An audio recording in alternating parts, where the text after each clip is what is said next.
Hello, good evening, and welcome, ladies and gentlemen, to another great and good old evening of GR Cup action in the Sim Racing Collective in collaboration with the oNiD racing community, Kazoo Racing Cup Series of 2026. That's right, we're back with a bang once again, and it's time for round number 3 of 6, and we have made our way to Australia for this round. But where exactly are we in the Oceania region country? Well, we are on the streets of the grand old city of Adelaide. Located in South Australia, this circuit is no stranger to international motorsport. Once home to the Australian Grand Prix before it was relocated to Melbourne, this circuit is an annual host to V8 supercars amongst other series, and it's easy to understand why. There's always a thrill to a street circuit, and this one definitely has the ultimate threatening thrill. 2.01 miles in length and consisting of a wide array of 15 corners, it's one of those circuits where its hairpins, its right angle bends, and also its long sweeping straights will create a circuit which is pumped full of overtaking opportunities, but also one where a brief brush with the barrier could be absolutely race ending. For our drivers today, they've got to be smart with the draft. They've got to be careful through the corners, but they've also got to be clever with the overtakes. And should they get it absolutely right, there'll be no more than a satisfied feeling of taking victory, where it's overall in Pro or in Am here at Adelaide. But there's also going to be the most daunting feeling as well, because those barriers, they aren't going to move and they'll only slow you down. But who exactly is going to be in the fast lane today to take victory, and who is going to be languishing behind? That's what we're here to find out in this live broadcast from Circuit Side. Indeed, you're catching all this racing action from round number 3 of the championship on YouTube at the one only place you can catch on a weekly racing action, and that is none other on youtube.com. And search for the Sim Racing Collective, also to TSRC, and you can be tuning in there. And if you haven't already subscribed today, why don't you do so? So that way you stay up to date with all the latest broadcasts on a weekly basis at the Sim Racing Collective. Because, of course, at the moment, we do have the GR Cup, which you're tuning in today in collaboration with the oNiD racing community. And also on Wednesdays, we have our Tin Top series, and you don't want to miss any second of the intense racing action. In the commentary booth today, you have myself. My name is Paul Walsh, and I'll be bringing you all your racing action as it unfolds. And in terms of our schedule for today, times in British summertime, that's BST, or Universal Coordinate Time +1, UTC +1, we can see in approximately 3 minutes time, we're making our way into our 10-minute qualifying session, solo qualifying as always, and then we'll be making our way to the grid for the first of our 2 races. First up will be the 15-minute sprint, due to get underway at 8:15, after which we'll take a brief breather, approximately 3 minutes, and just before 25 to 9, we're making our way back to the grid for the 30-minute feature race, our second of our 2 races, race number 6 of the championship campaign, and we will get to see who exactly is going to score big, and who's going to be going home at 9. They've got to find even more points next time out at Watkins Glen in a week's time. But without further ado, let's bring you up to speed with the story so far after 2 rounds of racing and what exactly we can expect here in Adelaide. And as we can see, there is our calendar as all drivers are parked up in the pit lane in the background, receiving their final driver's briefing. Last time out in Germany, we were at the Hockenheimring Baden-Württemberg National A Circuit. A quick summary of the story there in Germany, we got to see some of the most intense racing we have seen thus far in the calendar, and some of the finest racing we have seen in a long time at the Sim Racing Collective community. Now, that's not to say we haven't had great racing in the past, but the racing really was the creme of the creme last time out, in the fact that in both races, an incredibly close set of battles, preceded by an incredibly tight qualifying session, with overall pole coming down to less than a tenth between the top 3, and the overall top 15 separated by less than 1 second. In our sprint race, it was absolutely full of close, clean battling action up and down the field, with the overall top 10 keeping together for the whole race, and 15 through to 24 forming their own extended train of cars, and it was a thriller that came down to the final laps. Victory overall in the pro class went to Jamie Nuttall, the man who started in 3rd overall, and in the end was able to take on Tom Davidson and take the win off of him, and he went on the attack on the opening lap to make it a very lovely double overtake on both Kieran Sharp and Tom Davidson on lap number 3, and after that he was able to gradually pull away with the lead, although Craig Twardock came back in him on several occasions. Meanwhile, in the AM class, well, Bart Raven was the driver who was able to put it all together there and take pole position 10th overall, and after that he ran away with the win, as the rest of his AM rivals made sure they were fighting each other more and more intensely compared to fighting him, and it really was about Bart Raven making sure he was never under a threat, although Yuri Shura did try to get close to him in the early stages. As for the feature race, there was a major incident further down the field in the opening lap, but to be fair, that did not stop our drivers from getting right into the thick of the fighting, and we got to see Kyle Morby being able to put it all together. A lack of practice prevented him from being on the pace in the sprint race, but it all clicked, as he said to us in his post-round interview in the warm-up session between the races, and suddenly he very gradually moved from 6th to 2nd in the feature race, and by the end of it, he was able to make a lovely move around the outside of Craig Twardock to take the lead, and then he never let it go. As for the AM class, Bart Raven made it 2 from 2, being the only AM driver to be inside the top 10 reverse first grid, and we got to see him run away with proceedings as the fight for second in the AM class really was the bigger priority of his class rivals. But now we're here at Adelaide today, and as we make our way into this round, well, next time out we're going to the second half of the season at Watkins Glen International, but that's in a week's time. Let's stay here in the present. And speaking of the present, let's tell you a little bit more about our host circuit for tonight. As we can see, is the Grand Prix layout of the Adelaide Street Circuit, located in the city of Adelaide in the Australian state of South Australia, and a huge thank you to iRacing.com, not just their brilliant simulator, but the absolutely brilliant track maps that come with it. It's a two-dimensional image, and this is a two-dimensional circuit, as many street circuits are, of course. And as our drivers roar the way around here, they'll get familiar with their 14 corners that are going to be confronting them quite quickly, because if they do not, they may find themselves coming unstuck. But through the centre chicane of turns 1, 2, and 3, we'll see cars flying through there, quite literally coming off of the tarmac, and they'll make the way in towards the 90-degree right-hander of turns 4, then the left-hander of 5, then to the right-hander of 6, and then into 7 there to complete the run of the right-angle corners before powering the way down the long back stretch. Through the sweeping bend of turn number 8 they'll go, having to lift off there in single file, and we can expect both drivers, so they go side-by-side, to have to lift off there in an overtaking fashion, while they come down into the turn 9 hairpin, heavy on the brakes, and the lowest speed corner on the circuit. Then it'll be for the triple left-hander at turns 10, 11, and 12, where it gets tighter and tighter as you make your way between the apexes, and then to turns 13 and 14, a hairpin to complete the lap, before they do it all over again or finally see the finish line.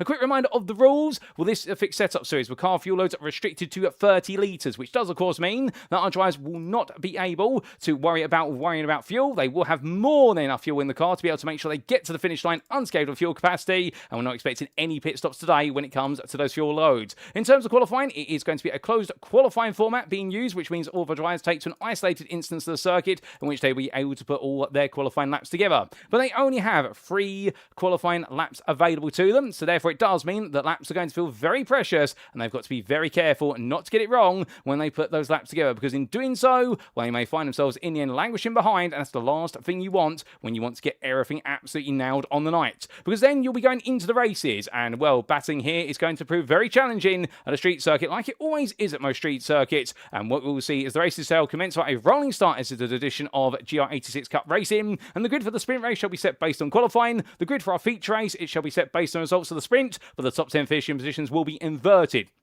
So that means the winner of the sprint race, they start in 10th for the purposes of the feature, and we continue that inversion down to the 10th place finish. They start on pole overall for the feature, and those that finish 11th and behind what is overall, they'll be starting exactly there, going onto the feature race grid. Now, each driver has one fast pair available should they need to use it, and a driver shall receive a drive-through penalty if they accumulate 70 more instant points, and all race stewarding shall be conducted post-round. But let's make our way back to circuit side, ladies and gentlemen. That's enough rules and regulation, and just before we do take a look at how our drivers get on in qualifying, let's take a look at those championship standings coming into this round, starting with the Pro class. And here we can see Jamie Nuttall now leads, taking over the lead with 51 points there ahead of Kyle Morby. This does consider drop scores, of course, and that first and third last time out really enabled him to move into lead ahead of Morby, who is right now 5 points behind. Kieran Sharp sits in third there on 45 points, and well, it wasn't quite the round he wanted last time out. He's still trying to chase those wins, but he's almost close to a double podium. And then Craig Twaldlock is a third point behind in 4th place. Then Janus Wenzel sits 5th ahead of Tom Davidson, with Finlay Secker, Thomas Lowe, Gwilym Hamling, and James Stone Radford completing your top 10. And outside our top 10, we do have Kieran O'Reilly, best of rest in 11th place ahead of Martin Blankensteiner, with David Haynes, Sarah Dove,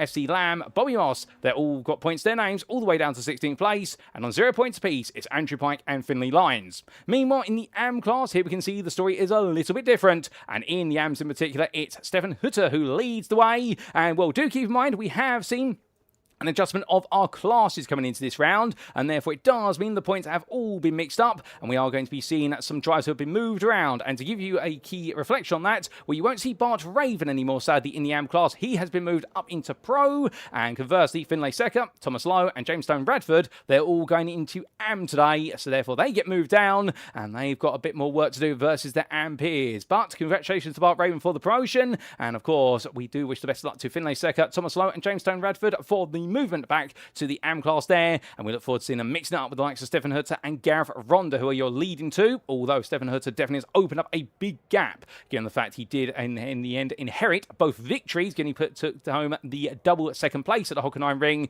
and meanwhile Bart Raven seeing those victories taken away from him, although he does always have them in the record books, but the points will not be going to anymore because he will have his results changed to the pro results.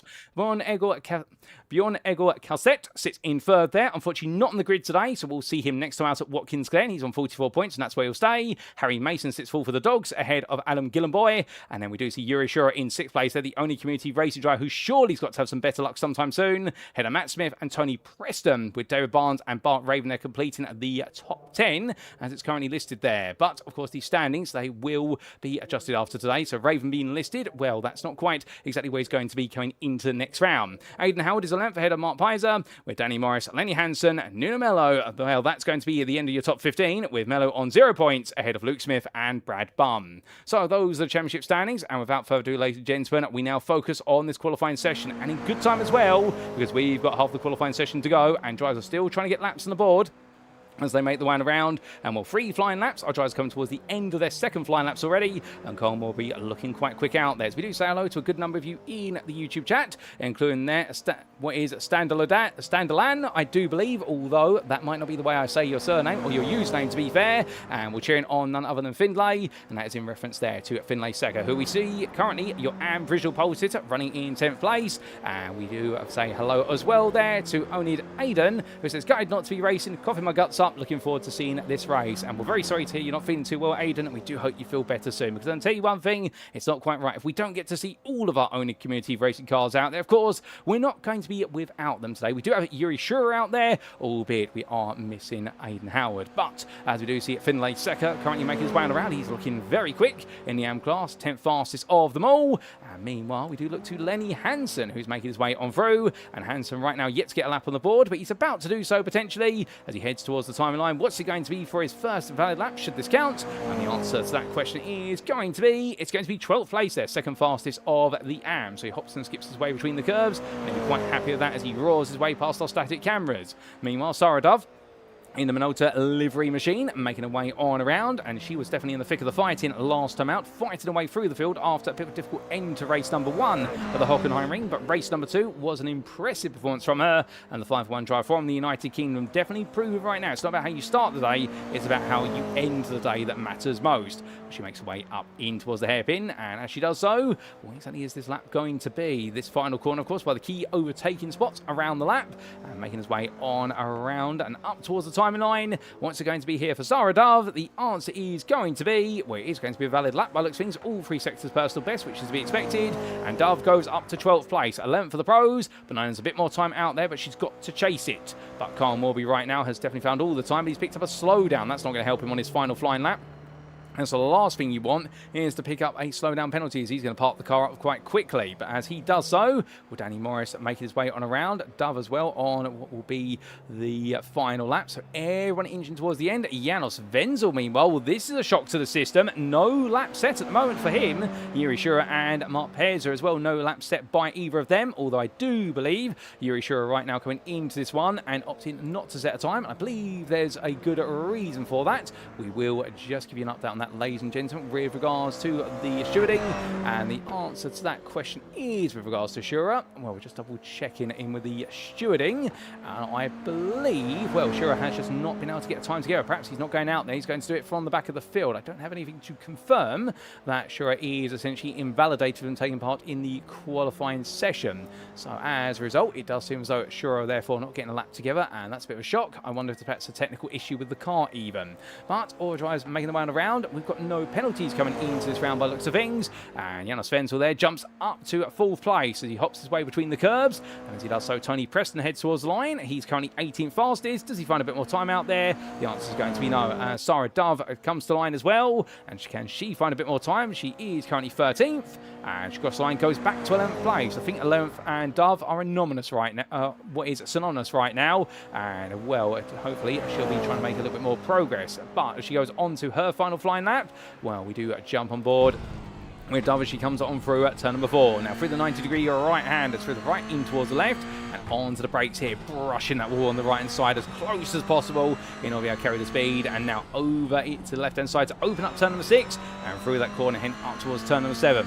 Looking to the 50 board there, that's going to be the brake marker just afterwards, and now powering away out onto the back stretch. It's such a quick lap around here as well, even in these cars. And remember, V8 supercars race around here on an annual basis. so you can understand why the laps around it just keep on coming, and it's such a popular circuit. It's one of those circuits where literally it's fist in mouth out of fear of what could happen at any moment as a spectator. That's why we absolutely love Adelaide. Now getting ready to go onto the brakes here, 100 metres from the hairpin, onto the anchors, all the way down to first, getting nice clean apex there from Dove, and as she makes way out with 50 seconds left to go, she'll get this final qualifying lap together, going through turn number 10 in towards 11 here. Very tricky corner to get right, and it'll be into left hand kinker turn number 12 as she makes her way towards the apex, now in towards the right hander of 13. Small kink here, flat out through the right hander. There's a narrow line to get it right, and into the pits Dove comes. So she decides she's not happy with this final lap, and therefore she's not going to be going any further on it. And that's understandable as David Haynes heads towards the line, but this will be a cool down lap because it is going to be Cole Morby who, after 3 laps of qualifying,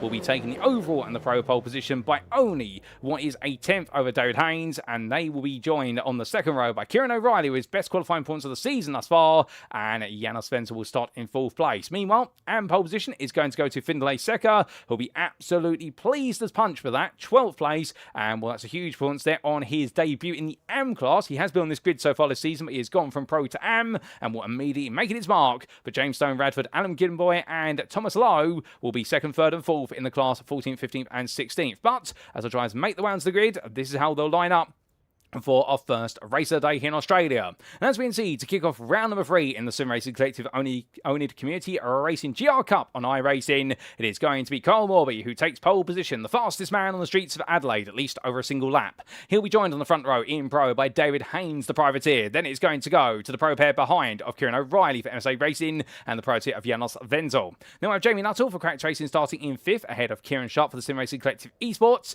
And then we'll see Tom Davidson starting in 7th place behind, but ahead of Craig Twardock. The Sim Racing Collective Esports pair will then be followed up by Bart Raven for Cracked Racing on his debut in the pro class, moved up from AM to pro for the purposes of this round onwards, and he will have Graham Hamling for company there starting in 10th for Cracked Racing. We then do see Sarah Dove completing the run of pro drives all the way through to 11th, but that gap between your top 11 only 7.7 tenths, and then it was only a further 10th back to Findlay Secker for the Drive Lounge Racing crew, who starts there in 12th place. But as we do look to the blimp camera, and indeed everyone getting themselves gradually onto the grid, or outside of that top 12. Looking further down into what is 13th place, we do have FC Lamb for the GRS team ahead of James Stone Radford for the Dogs, and right now he'll be absolutely howling with that result in qualifying, and he'll be looking to try and make his way forward as quickly as possible, in case you could say in some respects he might be a bit of a rabid dog chasing down the AM lead. However, he's going to have the pressure behind him, and perhaps he'll be able to put a leash on him, because it'll be Adam Gillenboy, who right now the smiling Swede, we know how capable he can be. He starts 15th and 3rd the AMs today. Thomas Lowe on his arrival in the AM class on the pros in the previous round, he'll be starting 4th in the AMs in 16th place in the 44, and it'll be Lenny Hansen at 17th there for wheelchair racing ahead of Tony Preston. Starting 19th, it's Matt Smith for Cracked Racing ahead of Danny Morris, and that'll be your top 20. And outside the top 20, we will see completing this starting field of 22 drivers. It's going to be Yuri Shura with no valid lap set for oNiD Community Racing, and the same there for Mark Payes of the privateer. And will they'll be both starting from the very back of the grid, presuming both cars make it onto the grid. We do hope so, although Shura not setting a lap time nor Payes, so they've got it all to do from the very back. But as we do see the grid go away, well, there's a grid there. Don't worry, ladies and gentlemen, it's not as though we've hidden. You haven't turned on to the Country Life show. That's the tree lines there, because keep in mind that the Adelaide Street Circuit does run through the central parks of Adelaide City, and that's where you've got so many trees and so much flora and fauna around the circuit. Indeed, you could say this is akin in a way to the American equivalent of the Detroit Grand Prix circuit at Belle Isle Park before its retirement in 2023, but this is in Australia, not in the USA. There is the field altogether, and we are just waiting to get the formation app underway. We're not too far away from getting it going. Cole Morby there, you can see in the pink-purple machine on the right,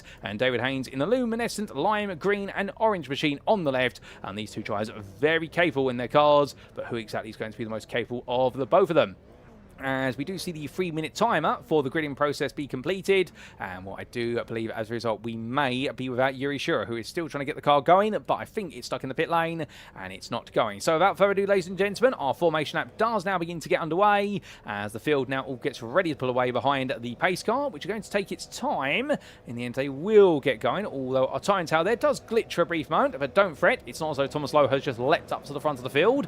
Indeed, it will reset itself when we do go green flag iRacing. That's just a small technical hitch, but it will be resolved there. I do believe our timing system just having a slight moment of madness, but the real moments of madness will come when we go green flag racing. But Carl Morby, he is your pole sitter as he makes his way down, and as he does so, well, David Haynes in the close company, but Kieran O'Reilly, how about this? Starting in third place in this grid, his best qualifying points so far this season, and well, the MSA Racing driver, be thinking to himself, there's plenty of progress he can make here. He'll be absolutely itching. We do say hello to Mogzilla86 as well, and I do have to wonder whether Mogzilla is a GR86 fan, given he's got the numbers 86 in his username. There's plenty of cultural references in regards to 86, from anime all the way through to cars, so to be fair, it could be anything. And Mogzilla, feel free to elaborate if you want to. There's no pressure for you to do so.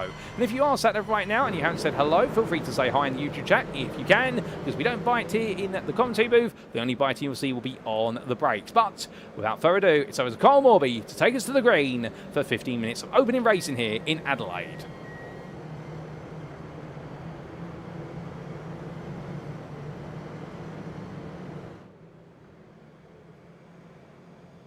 And it is go, go, go for the first of two races today as round number 3 of the championship gets underway, and Carl Morby makes a good start, but David Haynes gets an even better start. They're going to be too wide here coming in towards the centre chicane. Who's going to be the bravest of the bunch? They come through, and in the end, well, it's very nip and tuck. That was too wide for back between Kieran Sharp and Jamie Nuttall. Somehow they survived it as they make the way onwards towards turn number 4, and as they do, well, it's going to be Morby back ahead of Haynes. We've got a few slowdown penalties to be served by drivers who've cut the chicane a bit too high, and as they all make the way now in towards turn number 4 and 5, it is getting very feisty out there. It's Carl Morby being attacked by David Haynes. Haynes up the inside for the lead of the race. He's going to take it there, coming in towards 6 and then 7. And we can see behind it's Craig Toddock and Kieran Sharp. They're in all-out war of each other. But coming through up the right-hander right now. It's going to be too wide on exit, and Toddock just being given enough space there to cooperate. And down they come. But slowdowns will need to be served by the drivers who have them, as otherwise they will be upgraded into drive-through penalties, and that's the last thing you want. But as we do see our field now going into a straight line, which still a 2-wide battle. In fact, 3 wide here into turn number 8. Hold on for dear life, folks. Oh, that's a bit of a brush to the wall. And that's going to be multiple cars. Oh no, it goes wrong. I believe that's Kieran Sharp who's gone round. Sharp's hit the barrier,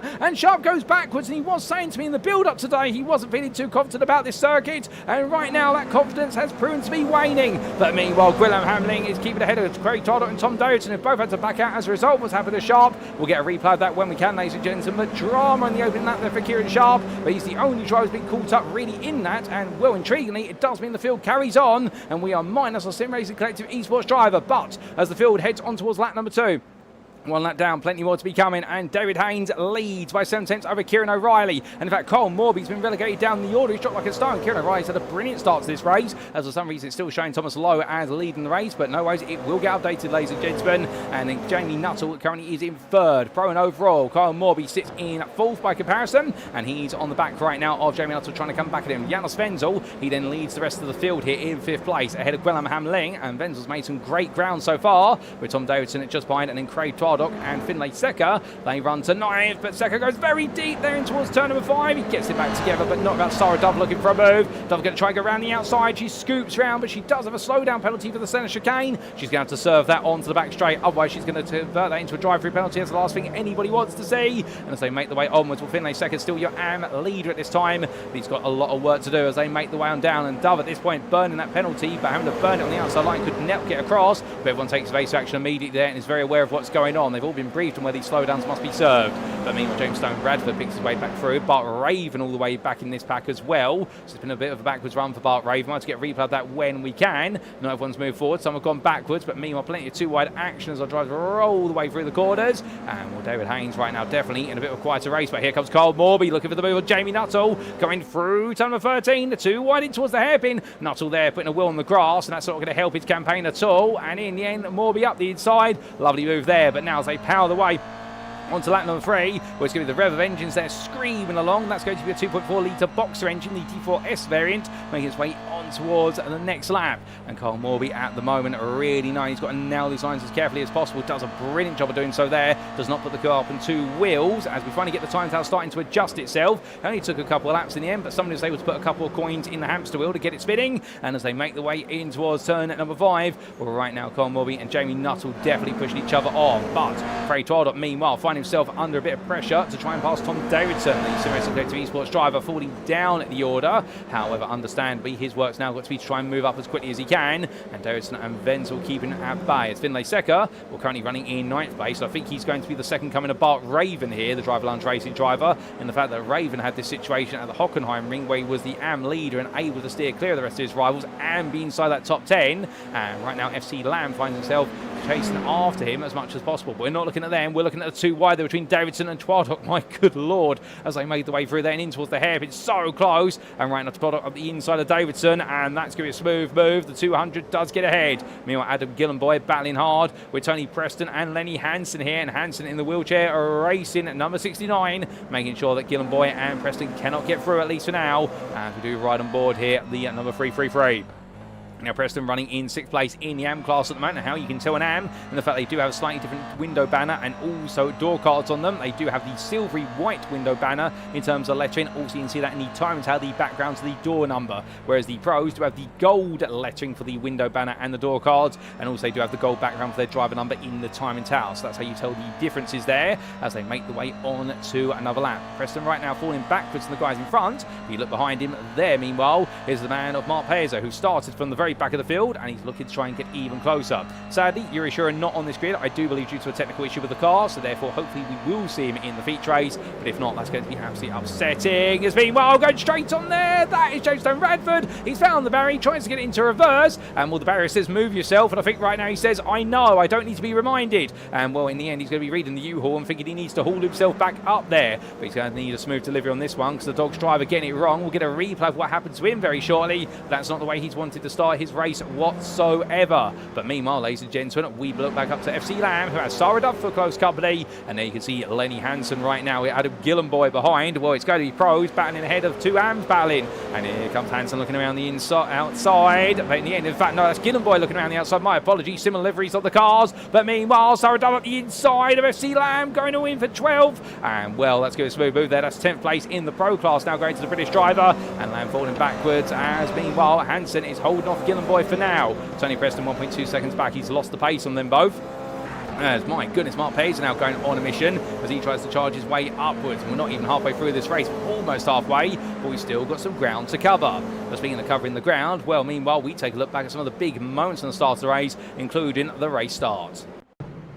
So this is how it all got underway as our field made its way onwards. And keep in mind, Cole Morby on that inside line, your pole sitter. Well, here, what was quite intriguing was the way in which David Haynes really nailed the start. As we went green, Haynes got the drop there on Morby. It's normally the other way around. It's the pole sitter who gets the drop. But in the end, well, Morby had an absolutely huge run for the set of quarters. But with the clutch of the curves, in the end, he did lose a bit of momentum as the whole field made its way through the opening couple of bends. But some brilliant race there as they all made the way in towards the 90-degree right-hander at turn number 4, and then they rolled the way into the left-hander. We saw 2 by 2, and Tom Darrison and Kieran Sharp constantly side by side between each other, and even further back, Adam Gillenboy having to make sure that Tony Preston was not going to get onto his backside, as meanwhile he's chasing after Lenny Hansen. But it all went a bit wrong for Kieran Sharp in particular. This was in battling with Craig Twardock coming out of turn number 7, and on the drag race they went down towards what was turn 8, and we'll hear with driver 7 slowdowns as well. This is where things got very tasty. It was a 3 wide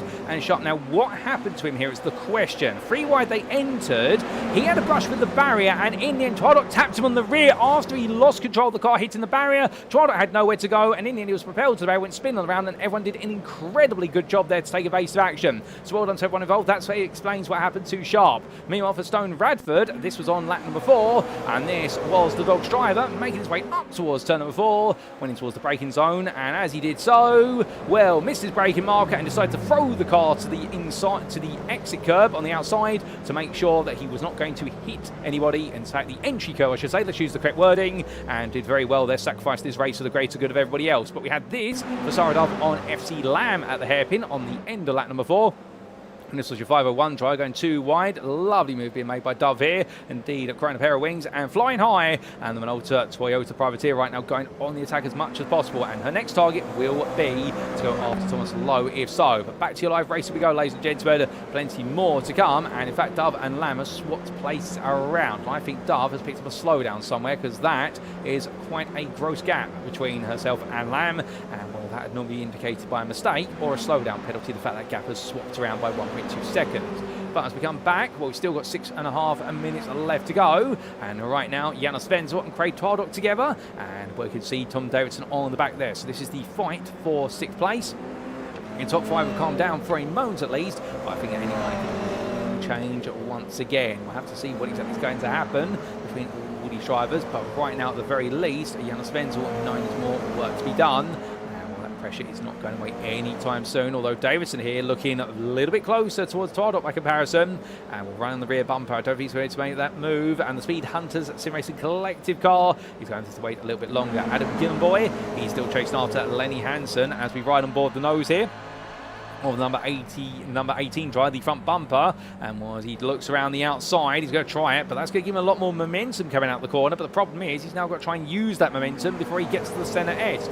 It's not going to be easy as he heads in towards that chicane. And what in he's going to have to wait is the Swede. So right now Hansen really digging in here. He's laid down his lines and he's doing a brilliant job as Hansen. But I think Gillenboy has got something to say about that before this race is said and done. Now, Thomas Lowe, he's second in the AM class. He's had an impressive race so far in the number 44. And well, he's only 2 places away from potentially being inside that top 10 reverse grid for the first time this season. So he's going to need to get a bit of a hustle on here to take on Lamb and then try and chase down the 3.5 second gap to Raven, who's currently running in 10th place. It may not be easy, but I'll tell you one thing, this will not be easy either. Coming down towards the hairpin, that's Jamie Nuttall looking up the inside of Kieran O'Reilly for second overall. And in class, a small touch between the two of them, but O'Reilly being allowed to resettle the car, and therefore Jamie Nuttall, you can see how fair he races. He doesn't want to gain any places unfairly, even its elbows out racing. He wants to make sure the elbows come out in the right way, not in the wrong way. And as they make the way up towards turn number 14, well, Kieran O'Reilly right now trying to make sure nobody comes on through. He's doing his best Gandalf impression, saying "you shall not pass," even though he's losing David Haynes gradually. Haynes is pulling away little by little, and Carl Morby, who had that difficult start, well, he's at the back of this group in 4th place, but he's all over the back of Nuttall as they make the way onto lap number 8. And coming in towards turn number 1, well, right now you can see there these drivers bouncing away between the curves. It's incredible the lines they've got to put together through there in a way to nail it and carry all the speed. But heading in towards that 90-degree right-hander at turn number 4. But right now there's no change, but it will come later on the lap. It won't come here. If a move's going to happen, it's going to come going onto that back stretch. Back we do see Mark Pearson in the all-black machine, the 77 driver from South Africa. He's trying to make some progress here as he comes in towards the center chicane, but gets a little bit offline there. The car bounces on the round, and as it does so, well, the suspension can take it. The driver had to definitely bring it back under control, did well to do so, and he's on the back of the fight for 3rd place in the AM class between Hansen, Gillenboy, Preston and himself. So Pearson right now knows there's a golden opportunity ahead of him, but behind 4 seconds adrift there's Matt Smith in the cracked racing car, and he's got James Stone Bradford trying to chase him down after Bradford's mistake at turn number 4 earlier on.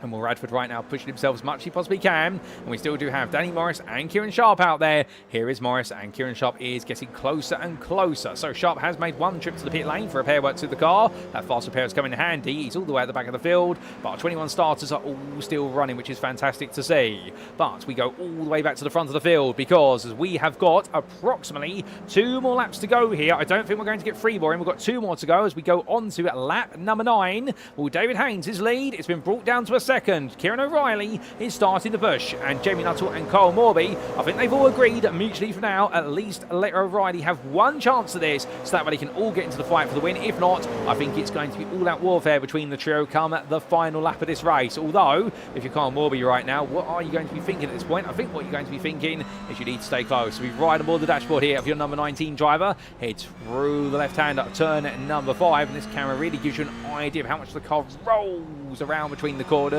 Indeed, there is very little room for error with this car as he comes through turn number 7, bouncing over the curves, and now down onto the back stretch. But as he does so, heading onwards, well, further back, we have had a change of position, I believe. I think we have had Tom Davidson find his way past Janos Wenzel. We'll try and get a replay of that when we can. But here comes Nuttall. So his patience has run out, and Nuttall wants this of O'Reilly. And, well, he's going to look to the inside, and O'Reilly covers him off there. Now Nuttall to the outside. He's on the right of your picture in the grey machine. And Kieran O'Reilly in the black, yellow, and silver car goes a bit too deep. He goes deep into the hairpin, and that's going to enable Nuttall to move into 2nd place. Lovely move there from Nuttall, and really goading O'Reilly to miss this braking point, and then in doing exactly that. But now Kyle Morby, well, reality's going to hit hard here. He's now got to try and do the same or equivalent. But further back, Adam Gillenboy versus Tony Preston. They fight over 4th place here in the AM class. They go side by side for turn number 8. It's incredible how they do that. And now into the braking zone for the hairpin. It's going to be Preston looking to try and hold it on the inside there. Gillenboy looking around the outside, but Mark Pazer puts his nose in. And well, right now I get the feeling Preston's going to say it doesn't belong there. But right now, as they roar the way onwards, well, Gillenboy would love to get his nose back in, no doubt about it. And Pazer backs off there. 9-2 does not go into 1 through these bends. But going in towards turn number 14, Gillenboy trying to go round the outside of Preston. I think he's trying to set up a switchback. Well, he's now going to dive up the inside. And 2 wide into the corner. A bit of contact between the dog's drive and the privateer. And it's going to send Preston very wide. He's not going to be too impressed about that. And well, the triple free dry elbowed off the road. And now he comes back on here. 9. He's going to have one more chance as the white flag waves. And right now, who's going to surrender up the places and who's going to come over victorious? Well, in this battle at least, it's anybody's guess who's going to be 4th in the AM class, as it's a slowdown penalty for Lenny Hansen. We broke away from it, but Sonny may be brought back into it, but not if Tony Preston starts to fight with the pair in front. He breaks too late, and in the end runs a little bit deep, but he gets it under control. But as he does so, Tom Davidson and Janos Wenzel. Well, there's Davidson ahead of Wenzel. Wenzel peels the outside there in the red and white livery machine, the Gazoo Racing colours.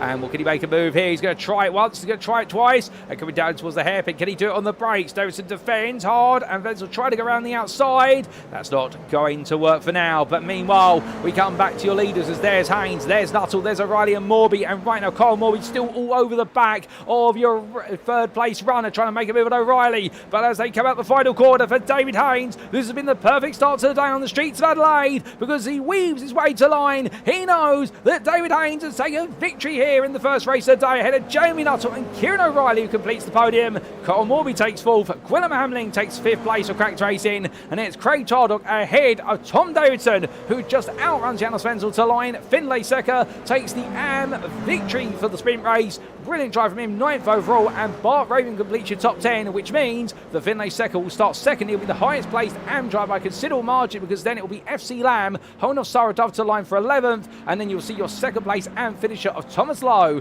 head of Lenny Hansen. Congratulations to him on a superb drive to an AM podium, head of Adam Gillenboy, and Mark Pazer completes your AM top 5. 16th overall, head of Tony Preston, James Stone Radford, and then we'll see Matt Smith, followed by Kieran Sharp, and then Danny Morris had a late instant, but still he's been able to get back together, and we will see all 20 other cars that started this race finish the race, and Danny Morris will be the last one to do so. 9th in AM, 21st on the road. Well, my goodness, ladies and gentlemen, what a race. And as all drives cool and calm down, well, the great news is we've got another one to come. But before we get to that one, we've got some race results to bring you subject to any stewards' inquiries, and here they are as they do come up on your screen.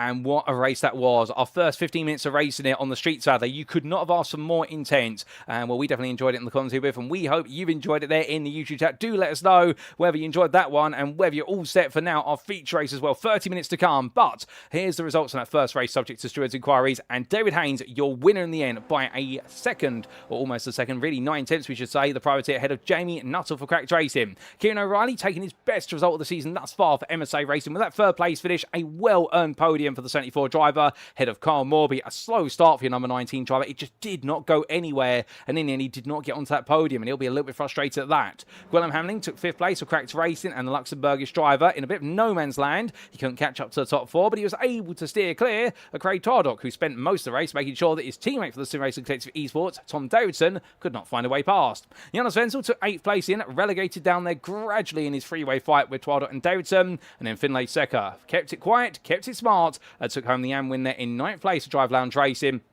And he'll be starting 2nd on the grid for our next race, because the pole sitter having finished in 10th place in what was race number 1 just moments ago. Well, he'll be promoted to pole, and it'll be Bart Raven for Cracked Racing, who will be on top going onto our feature race grid.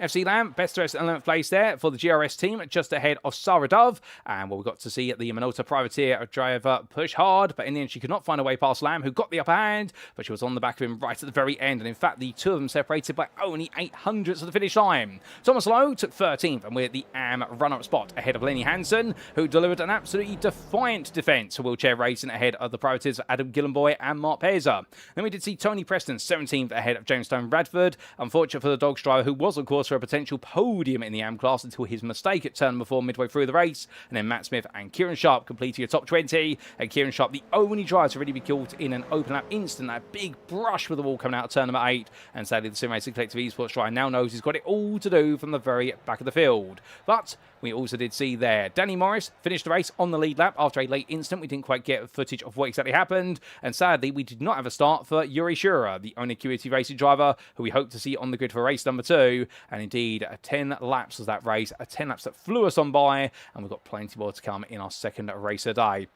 As we can see there on our schedule, we've completed race number 1. We are currently in our warm-up session, but in approximately 20 seconds' time, we'll be making our way to the grid for our 30-minute feature race. And well, with 30 minutes comes double the length of the racing, double the action, some would say. Or will it be smarter racing action for our drivers? Well, if race number 1's anything to go by, I think we're going to be seeing the battle absolutely rocket every step of the way. And I just had a image come through to me, and I do believe Aidan Howard has, well, it's a very good setup to watch the broadcast. And well, as I do take a look, he has got a projector there from what he's been able to share in the Sim Racing Collective Discord.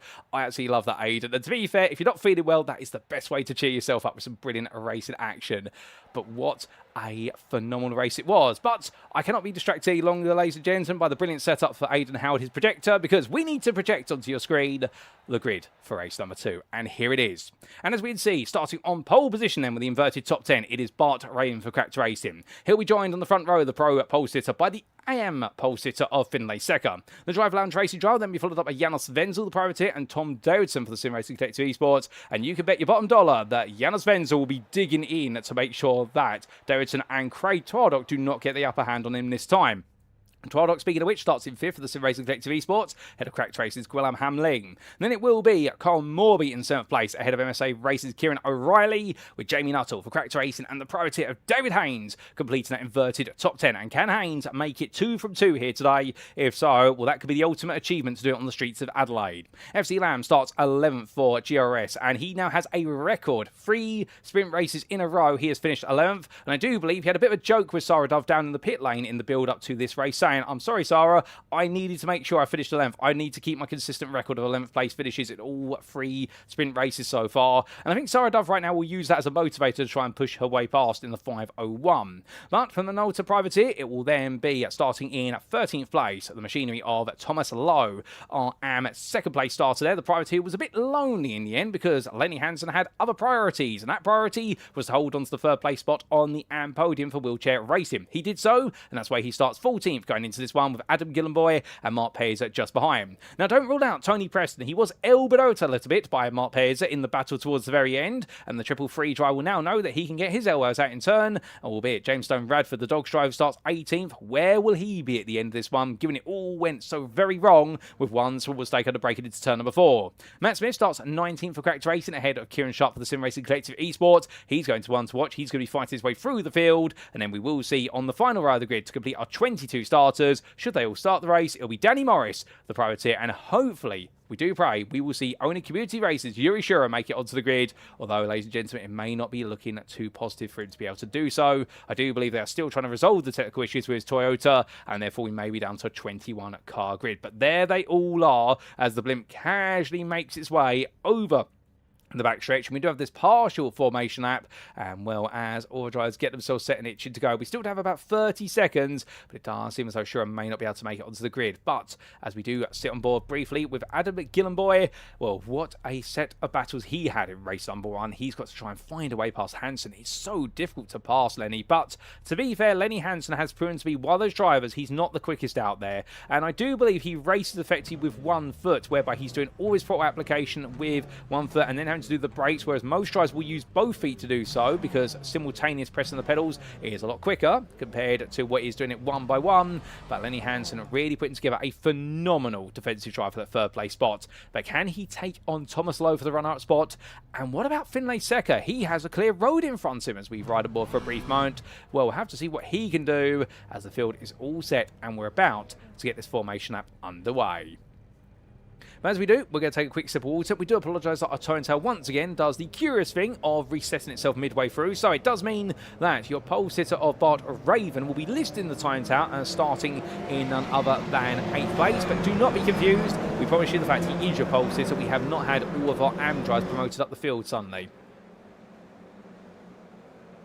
Now, I do take a quick sip of water. It will mean that time tail will update itself in approximately 2 to 3 laps into the race, and it's a good thing as well because we've got the best part of what will be 20 laps of racing, considering the fact that we had 10 in our first race, which was half the length, and when we double the length, do we double the number of overtakes and battles? I get the feeling we may even be tripling them, but the drivers coming through, and Bart Raven right now absolutely itching to go. They all are here. I think that first race really goes to show how close it was, and I do believe a lot of drivers were worried about what the battles would be like at Adelaide. Well, thus far we've had one big incident, how it's only affected one driver, everyone has got away with it.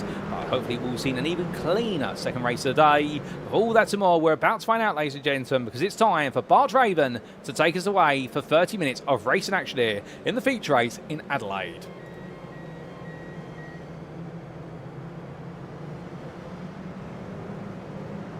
And as he makes his way out the final corner, Bart Raven has already gone green. They roar the way down towards turn number 1. And Bart Raven there on the inside, getting the better launch compared to Seka, who's alongside, but not enough. You can see there, Jonas Venzel pushing Raven into the opening corner. He wants to get out the inside immediately as they make their way two-way through. Oh, goodness me, that's very close behind. That's David Haynes having to literally squeeze his way back onto the racing line. Haynes picking up a slowdown there. He's not going to get away with that. As people are under braking, it's going to be 3 wide. Jonas Venzel there in the midst of it all. He's being robbed on the inside by Craig Twaddock, who somehow squeezes well for. I don't know how Craig's managed to do that, but he's found some space that nobody else could. William Hamling around the outside of Tom Davidson. My good lord, is that even legal, that move? I think it is, but the suspension says it may not have been, given the way it bounced around so aggressively there. But William Hamling finds his way through, brush with all there for Wenzel. He'll get away with it that time, because it was a flush bump, but he want to keep doing that as they make the way down the back stretch. But here they go then, Finlay Seka. Well, despite the pressure from Twaddock, he's held on to second place overall right now as they head on down and down towards the hairpin they come. But it's filled right now very close together as they get ready to go onto the brakes for the first time. At the rear of the picture, you see Davidson and Nuttall. They're fanning out. This is going to be 3 wide. Surely not, Jamie. You're not going to go for it this early. He decides not to in the end. Tom Davidson, however, will be under pressure as Colin Morby. Well, he was peeking out to cover off his position versus Davidson, and I think that's why Nuttall sent in, actually, you know what, it's not worth it. I think he thought to himself, yeah, I'll save it for later in the race when I could absolutely give up on a heart attack by going for a move that late on. Meanwhile, further back, we have Danny Morris there battling side by side with Matt Smith, and these two side by side, and Morris right now taking the place on Smith. Lovely move there, and that's going to be, I believe, affecting what will be 8th place in the AM class. Not 100% certain on that, as Kieran Sharp looking to move up the inside of Mark Peza, and he's going to take that place there. Sharp right now continues his journey forward. He's almost into the top 15.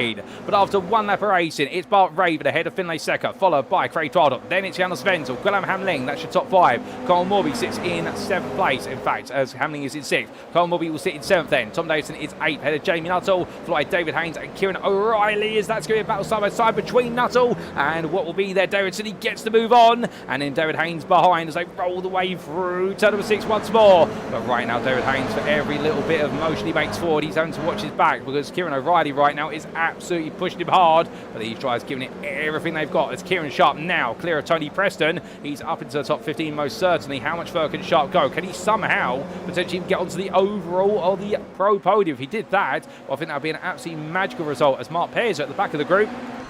He looks to go on the attack here, and the number 77 driver from South Africa, seeing Lenny Hansen to back off there. I believe that's for a slowdown penalty. So Hansen loses out, but Payne's on the inside, and Indian squeezes well through versus Tony Preston, who has to back off there out of fear of brushing the barrier. Adam Gillenboy is going to get into the mix there. Gillenboy up the inside, and just like that, the privateer from Sweden, he makes a very sweet move there to Tony Preston. I don't think Preston saw it coming, then suddenly click your fingers, and Gillenboy was right on the inside of him, and he was gone.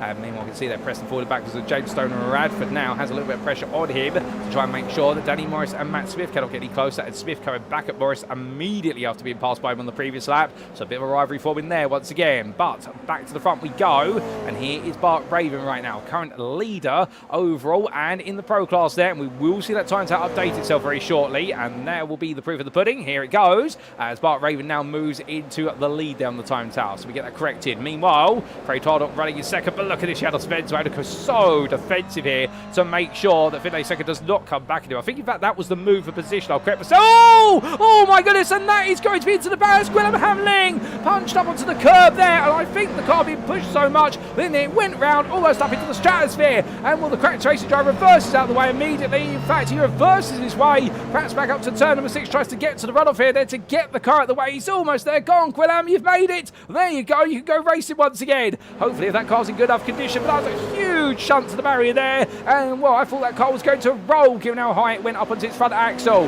But meanwhile, as we do see Tom Davidson battling side by side here with Kieran O'Reilly. O'Reilly having to go defensive as hard as possible. Davidson looking for that move. He really is refusing to let O'Reilly have a moment's peace here. O'Reilly just wants that place back from earlier on, but right now Davidson says, no, you don't deserve it. And David Haynes is watching this and thinking, what on earth is going on between these two right now? Although your lime green mean machine, he wants to try and make his way forward, but the problem is he's still stuck in 9th. But Sarah Dove is all over the back of him. But as they make the way in towards the hairpin, well, this is only the opening 5 minutes of race. And my goodness, the race is absolutely intense here. As Dove getting so close coming through the corner, but the problem is it's the pull off of every bend. You've got to nail it. The slipstream between these cars, and drivers have talked about it in the post-round interviews. The toe is so strong, but that's what makes these GR86 Cup cars so thrilling to watch race. They're like MX-5s on steroids in a way, albeit without the open-air cockpit, and indeed we're a little bit more engine power and a bit heavier by comparison. But you can really chuck these cars around ever since the iRacing revisions of the tyre and physics model for these cars, which did arrive was at the start of this year, the start of 2026. We've seen these cars grow massively in popularity. They're no longer the unwieldy Japanese boats that they used to be referred to, and these cars really now are nimble, albeit they are very aggressive cars as well. You've got to be smart with them. And remember, everyone's running the same setup on the car here. It's a fixed setup series, so therefore it all comes down to who exactly can get the most out of a car that's very capable, but you've got to make sure that you know what you can do with it versus what you can't do. But Kieran O'Reilly right now with David Haynes closing on him, and Haynes looking at that 7th place in the Pro Class. He battled for 8th overall. And well, will Haynes go for it here? Surely he's got to. So O'Reilly goes defensive. Haynes makes him go even more defensive here. And Kieran O'Reilly right now feeling that pressure as they come through the hairpin. The number 6 driver on the outside. He goes very wide. Almost hits the barrier there for good measure. And well, in the end, Haynes is not going to do that twice in any hurry as he gets ready to go on towards the next lap. But Raven, well, he's so quick. He's making his way past our carriers before they can catch up to him. The leader is being closed up to by Craig Tardock, who on the previous lap did find 2.5 tenths on him. So Raven is not out of the woods yet, and he's got some pressure growing on him gradually. But Janos Venzel, 2.5 seconds behind the top 2. He's got Kyle Morby pushing along. I wouldn't be surprised if Morby is trying to work with Venzel, and that's why he's pulling to the inside. That's not for a move into turn 1. The body language of the car tells you that. What it tells you is actually trying to get rid of the slipstream, so that way he does not push Venzel through the centre chicane, because to do so would cause a huge incident. And well, that could backfire and cause a domino effect further back down the order. David Haynes, meanwhile, still chasing after Kieran O'Reilly, but we have got Danny Morris and Matt Smith both into the pit lane. Not quite sure what's happened to them, as we see a few drivers brush the barrier there, come through in towards turn number 5. And well, David Haynes, I mean, he's all over the road, David Haynes, in a good way, I should point out. Kieran O'Reilly right now must be thinking to himself, how on earth is David getting that Toyota from one side of the circuit to the other so quickly? I think David's just really unlocked the ability to rotate this car. I wonder whether he's moved the brake bias on it. You are legally allowed to move the brake bias based on our rule set, and that does mean, of course, the more rear with the brake bias, the looser the rear end will be when you come off the brakes, and it gives you more rotation going into the corner. I think the swing and the momentum of the car is helping him. And here he goes around the outside versus O'Reilly. Can he get it this time? Well, O'Reilly will simply make sure he runs out of road, and therefore he can't quite get it done. He tried hard. Meanwhile, and Tony Preston on the back of Lenny Hansen. They're fighting for 6th place in class. And well, Hansen now looking for the move on the inside. Preston goes very deep. He goes way too deep. And Lenny Hansen will get that move off of him. So Preston will lose out. Meanwhile, oh, goodness me, Kieran O'Reilly up the inside of Tom Davidson. And well, he's found that place for Davidson. Here comes Haynes. So we're back for the fight for 5th place here. It's Sonny. It's a freeway fight. This was unexpected. We thought it was the O'Reilly and Haynes show. But Sonny Davidson's had a bit of a moment, I suspect, going through turn 11 into 12. And now O'Reilly takes that place off of him. And Haynes has now got 2 drives to deal with rather than 1. I think he's thinking to himself, great, I didn't want an early Christmas present, and I've got the worst one possible. We're going up towards turn number 4, where O'Reilly goes defensive here as Davidson looking around the outside. Well, gives them a little bit of tap on the rear for good measure. And once they make the way through the right in towards the left, well, you can see that Sarah Dove now catching back up to this, and FC Lab is 1.4 seconds back. And then we do have Kieran Sharp into the top 10 now. Top 10 is all pro drivers, with Sharp having recently passed Finlay Secker, who is comfortably clear of Thomas Lowe at the moment. So the AM leader is looking safe, but he's on a length overall. And therefore, how much further can we expect Kieran Sharp to go? You can see he's almost onto the back of the group. He needs to clear FC Lam and then make that progress, and then there is Finlay Secker, and then there is Thomas Lowe. Second place, the AM class. They enjoyed a very peaceful second place, as Adam Gilliboy is having all the battling to do, making sure that Bart Pairs and James Stone Radford do not come through. But meanwhile, we come back to the front of the field, because Craig Twardock side by side with Janos Wenzel, and Wenzel finally got it done into the hairpin, not quite. Meanwhile, that's Kyle Morby up the inside, and Morby's going to take that. That's like taking candy from a kid. That was an absolutely sweet move there for the priority in the number 19. And will roared his way up the inside there, completely uninhibited. And well, Janos Wenzel, I think, did not know where that move was going from Sydney, and he let it go. Meanwhile, Kieran O'Reilly in 5th place. He's still got Derriton Haynes and Sarah Dove all over the back of him. And what you can see right now, we're getting into these packs, and things are getting closer and closer. But meanwhile, Finlay Secker has lost out versus Thomas Lowe. He's going to come back, so we've got to change the AM leader. And I said it was all peaceful. Oh, up a second. Finlay Secker's car, look at that front bumper. It's dropped on one side. He's had a big hit with a barrier. I don't think that car's good to keep on racing. That looks broken at the front. Well, he has got front bumper. It's literally hanging on by a screw. And as he makes one forward, I wouldn't be surprised if that goes flying very shortly. But Thomas Lowe is in to lead the AM class here. There's drama in AM, and it's all suddenly erupted as we clear the first third of this race. It's crazy to think we've still got 20 minutes to go. My goodness, time right now is taking its time. Oh, that's going to be get close to the wall. Yeah, Svenzel brushes the wall there. Craig Twardock backed out the last possible edit. He saw where that was going. Well, you do not need to be a precognitive person to be able to notice that. Craig Twardock there saw if he was going to stay on that outside line, he would have been run to the barrier, and both cars would have been in bits. But instead, he decided to back off, let Janos Wenzel take a brush with the barrier instead. And as they come down towards the hairpin braking zone, will Twardock back it off there, not able to make the move, at least initially. But David Haynes further back, he's still trying to look around the outside there. Tom Davidson, the problem is now Sarah Dove is going to put him under pressure. He won't have that luxury anymore of trying to make those moves. So I have to wait and see what happens there. But without further ado, we are going to take a trip back in time to the start of the race and give you a quick recap of how things went down. Not before we see James Stone Radford there, hard up the inside of Bart Paiser. I think that was a bit elbows out between the two of them there. I saw Paiser put his headlights on, or at least flashing his headlights, so I don't think he's too happy with that. And we'll get a bit of contact with regards to that contact very shortly. But not before we see Janos Wenzel or Craig Twardock at it again. I don't think we're going to get a chance to take a look at the replays at this rate.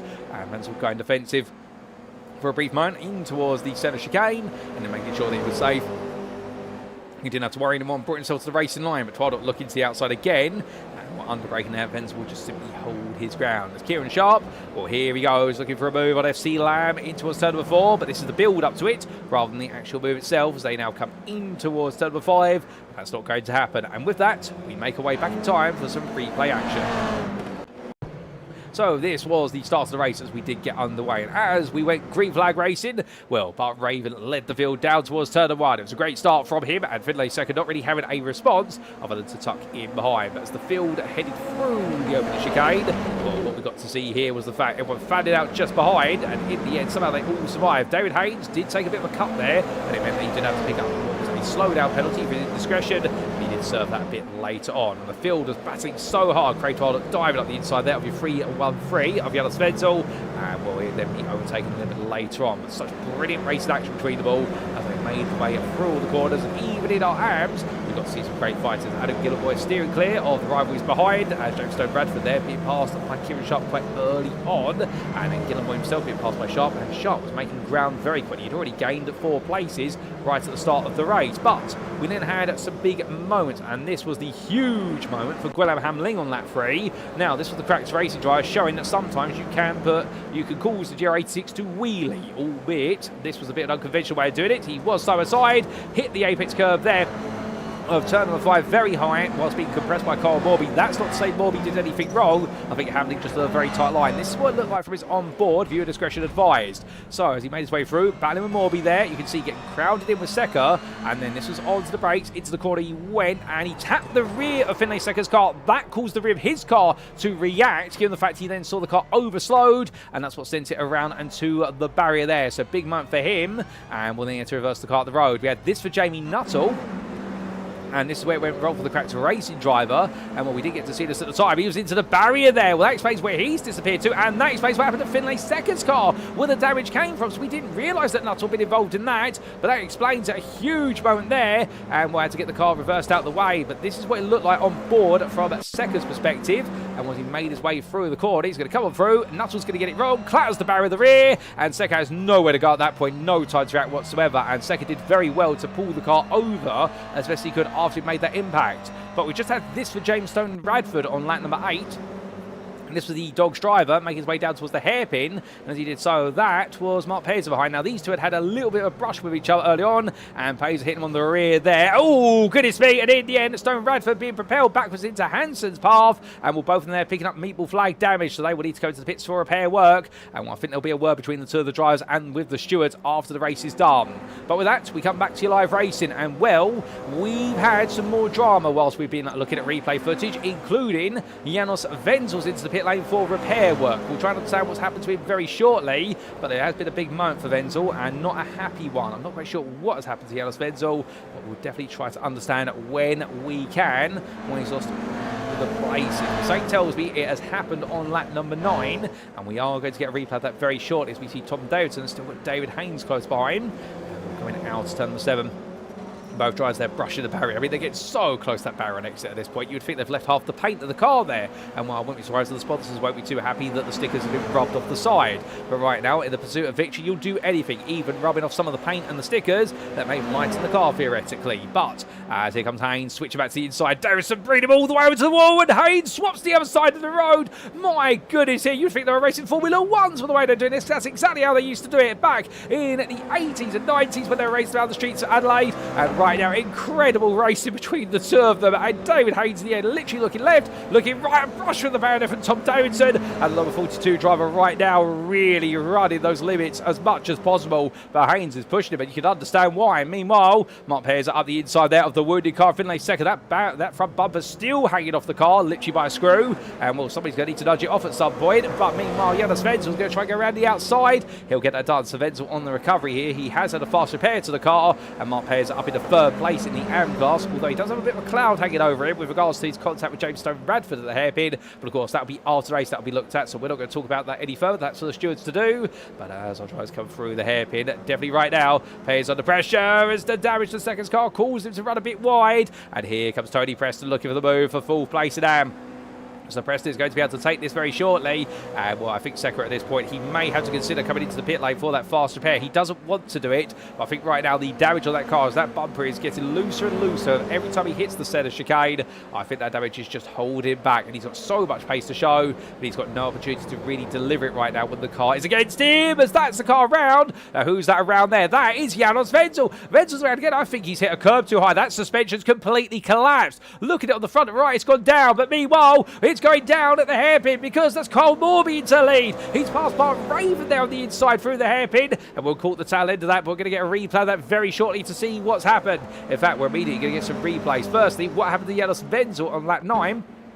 And this is going to explain it, I believe, as Wenzel at the time had made his way through the chicane, and here was Twilight going up the inside, and as he did so, well, there was a tap on the rear of Wenzel's car from the machine of Kieran O'Reilly, who shortly found his way on through, although I believe Kieran O'Reilly would have made a move a bit later. This was coming down the back stretch, so it was O'Reilly on the inside, Wenzel on the outside before turn number 8. Something's going to go wrong here, I suspect, as they made the way into the fast right-hander, and Wenzel cut it back in. In fact, no, he had it clean. Haynes had the brush with the wall, so Wenzel just suddenly lost all places. We're just going to see this footage to the end of it. And, well, what exactly happened under braking? The answer is going to be, well, Wenzel just being overtaken by everybody there. So I don't think he had any damage to the car at that point. He was just being he was being absolutely robbed left, right, and centre. And the 313 driver, in the end, losing all those places as quick as that. But we definitely had this for Janos Wenzel only moments ago. This was coming out of the centre chicane and up towards turn number 4. Onto the brakes he went, took the curb. Oh, goodness me, he's hit the inside tyre barrier there at turn number 4, and that's what's caused the whole front right of the car to just drop. That's a brutal hit there, and for Wenzel, that is the end of his story. There's no coming back from that. Well, we come back to your live racing, ladies and gents, for a brief moment. There's the confirmation. Cole Morby has broken away from Bart Raven. Sarah Dove now looking for a defensive move versus Kieran Sharp, who's trying to pass her. But Sharp's going to make that move, and he's going to make it stick. Now up into 7th place. And Sharp right now really gets to the front end of the field. He's doing an incredible job.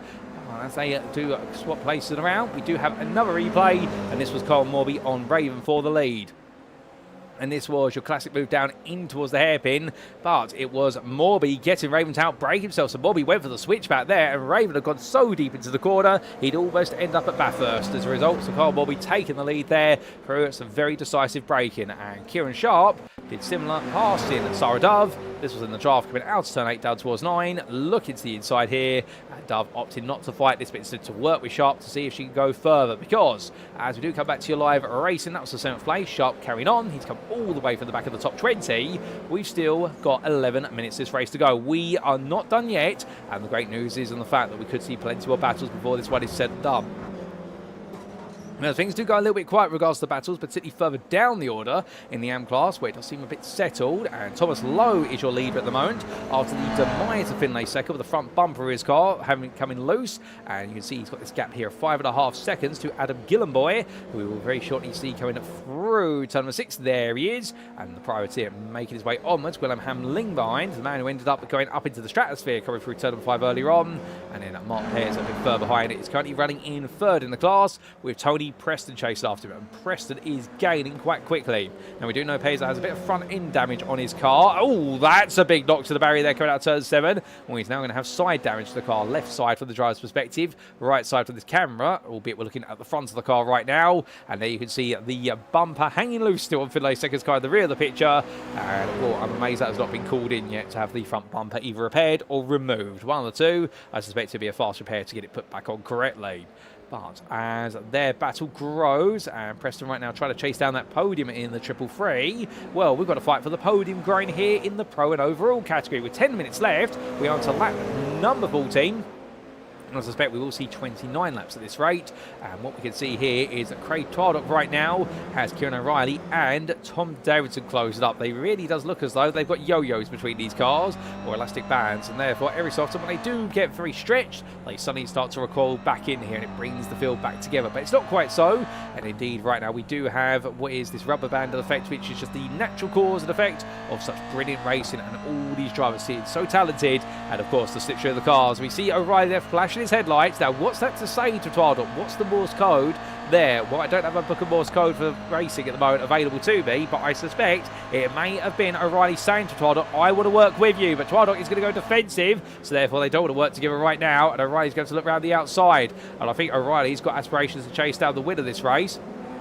Particularly with Bart Raven losing Cole Morby, and Morby now 2.5 seconds clear at the very front of the field and trying to extract an even bigger lead.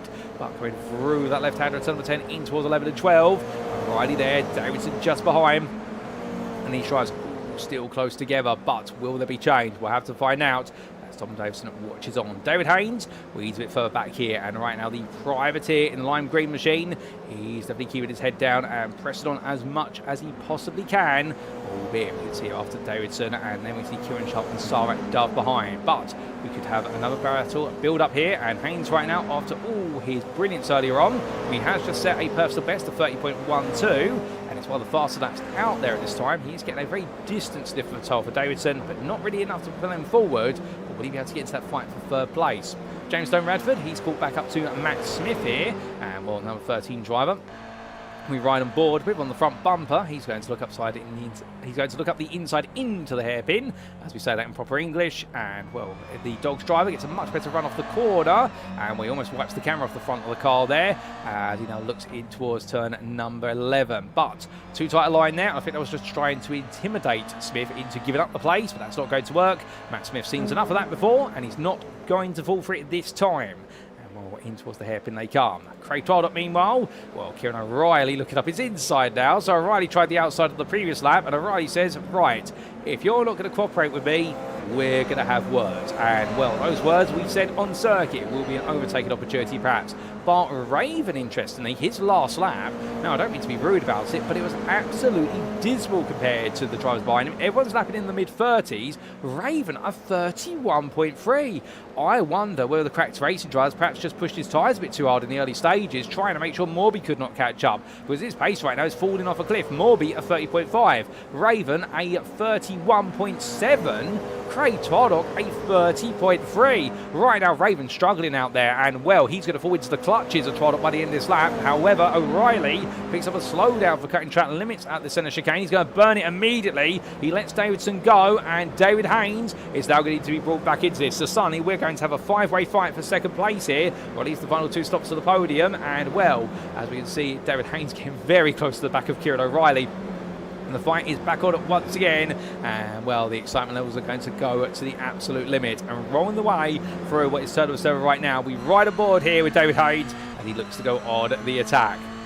Now, the thing is, does he attack or does he wait? He's got 6.5 minutes to go, and there's going to be an angel on his shoulder saying, why not work with the MSA racing car to try and get close to the podium? But there'll be the devil on the shoulder saying, no, he's going to hold you back if you don't get past him. So right now you need to make a move. And, well, there's the proof that O'Reilly goes defensive immediately, but now Haynes looking around the outside here. Onto the brakes he goes. Can he get it all the way around the outside to the inside of turn number 10? He's going to try it. Haynes almost there. It's a lovely move here if Haynes can pull this off. He's going to be through 10, in towards 11. He's going to fight it all the way, and it's going to get very tight on the exit, but he's squeezed up onto the curb. And, well, that's all legal, to be fair, when you're that tight together and when you're going for a corner as narrow as turn number 11. Somebody's going to have to give in, and unfortunately Haynes there on such a tight line. If he had not given in, he would have tapped the rear quarter panel of O'Reilly, and they would have both gone round. So in the end, well, smart racing from both drivers there, and they were absolutely on the limit. But Haynes almost getting that move done. That could have been a contender for move of the day, let alone the season. And coming down towards turn number 1, he's going to try it once more in due time. Now, the battle for third place between Pairs and Preston, well, right now that's in Am, I should point out. The battle for third place of 13th overall. It seems to have lost a little bit of the fire that was building. I think somebody has thrown some water over that fire and doused it out, as Preston right now has fallen a bit further back to a second off. However, he has his moments when he's able to catch up, so never say never. I think there's going to be a bit more work required here if Preston wants to get this move done. Back to the front. We do come back up the order with Kieran O'Reilly and David Haynes still together. But meanwhile, you can see here on the long train of cars, it roars its way underneath our camera. And, well, there's Bart Raven. You would think he's the leader of the race. He's not. He's the leader of the pack for second place, because we've got a 5.5 second gap. So the man who's just making his way through the hairpin at the moment. He briefly snuck his way out the camera there. That was Carl Morby. And, well, he's a bit camera shy at the moment, but we're going to make sure he's on the camera for a little moment as he does roar his way through tunnel and in control of this race. Well, then you do have that growing battle for the final podium spots over and in pro. And right now it does seem as though Bart Raven trying to hold on, but the pace has completely slid out of his hands here. This is not comfortable for Bart Raven or the Cracked Racing team. They'll be wondering what on earth has gone wrong. And, well, the answer is I just don't think he's got the tyre life left anymore as he runs a bit deep out the hairpin. Here comes Twardock looking for the move into the centre S, and as they get ready to head in towards that chicane. Well, will Twardock go for it? No, he backs out. There's no value in trying to force the drive onto a very dangerous line there, and now make his way through and try and carry the momentum. Here he goes. It's going to be a lot of speed heading in towards turn number 4. Twardock's going to look around the outside. Raven's going to go defensive here. And Tom Davidson tries to pick which horse to back. And Raven going fully defensive through the corner. He's going to make Twardock have to look up the inside into turn 5. Twardock's going to go for it here. And as he does so, mounts the curve. And in the end, they squeeze each other. But Raven now back on the inside into turn number 6. It's to me, to you. And coming out, they're not going to be quite the Chuckle Brothers, but coming in towards turn number 7. Twardock is going to be chucking about that one because he's just taken second place of a Bart Raven. A brilliant battle back and forth. But now can he make the breakaway? Because this has brought Davidson and O'Reilly right into the thick of it. And so is David Haynes. So Sonny, the quintet are all together, and in the rear of the picture, your eyes do not deceive you, that is Kieran Sharp. He's almost with them. He's had to work so hard to get into this position. He's almost there, but they all fan out. That's going to be Raven going defensive versus Davidson. O'Reilly looking up the inside. Small tap to the rear quarter of what is Davidson, but they'll get away with it. Going on towards what will be turn at number 11 right now. This fight carries on, but there's David Haynes. Haynes up the inside of O'Reilly. Does he get it done? He does. O'Reilly hits the tyre barrier there. He just about ricochets off of it. My good lord, if he was any close to that tyre barrier, I think he would have been face full into it. Well, not quite in the end, but now Kieran Sharp is right on the back of this group. There he is at the very back of it. 1 second off, and at this point he's going to build up a lovely tow here, and this is taking us on to what will be our penultimate lap of racing here today in Australia. My goodness, what a fight. Meanwhile, Mark Pez and Tony Preston, they're going at it once again, and Preston lost out versus Pez earlier on. He fell back the best part of 1.5 seconds away, and now he's built it all back up. So Preston finding some more pace out there, and I think right now he's really developing his craft, Preston, as we are Pez able to go defensive there, coming through to number 11 and to hold on to the final podium spot if he can. Albeit, I think Preston's going to have an eye in for this one, but where is he going to go for it? That's the question, and the answer is we don't know, but we know there's going to be a fight between them with 2 laps to go. Cole Morby, he has no fight to worry about here other than the battle with the circuit to get to the end. 7.8 seconds is his gap, and it is growing as Craig Twardock is gradually dropping Bart Raven. And we can see Tom Davidson now starting to look for that potential move on Raven. Haynes, O'Reilly, they're all there as they make the way on through. And we ride aboard with David Haynes. And well, he's got to try and follow the draft here as they head to the braking zone. But Raven goes defensive. Meanwhile, Davidson's going to leave the door wide open. And Haynes right up the inside lane like a heat-seeking missile. And well, can he get all these places in one go? He may be able to, but Davidson's going to defend hard here, coming through turn 10 in towards 11. Haynes on the outside, O'Reilly's there with him, and in the end, Kieran O'Reilly has to back off. He's always picked up a lot of oversteer for his demeanours, and therefore, as they roar the way in towards turn number 14, Haynes and O'Reilly backing it once again. These two right now getting stuck into each other, much like earlier in the race. It's 2 by 2 under braking, and Haynes is going to have Kieran Sharp trying to go around the outside, and that's not going to work. O'Reilly takes the rally cross line there through the hairpin, and as they make the way onto the final lap, 1 more to go, ladies and gentlemen, to lap number 20, and my goodness me, this has been absolutely incredible racing as they hop and skip their way on through, and right now Bart Raven is trying to hold on for the final spot on the podium, well, as they make their way up into the braking zone here. Everyone fans out behind. Haynes battling with Sharp, meanwhile O'Reilly getting the two of them to fight each other.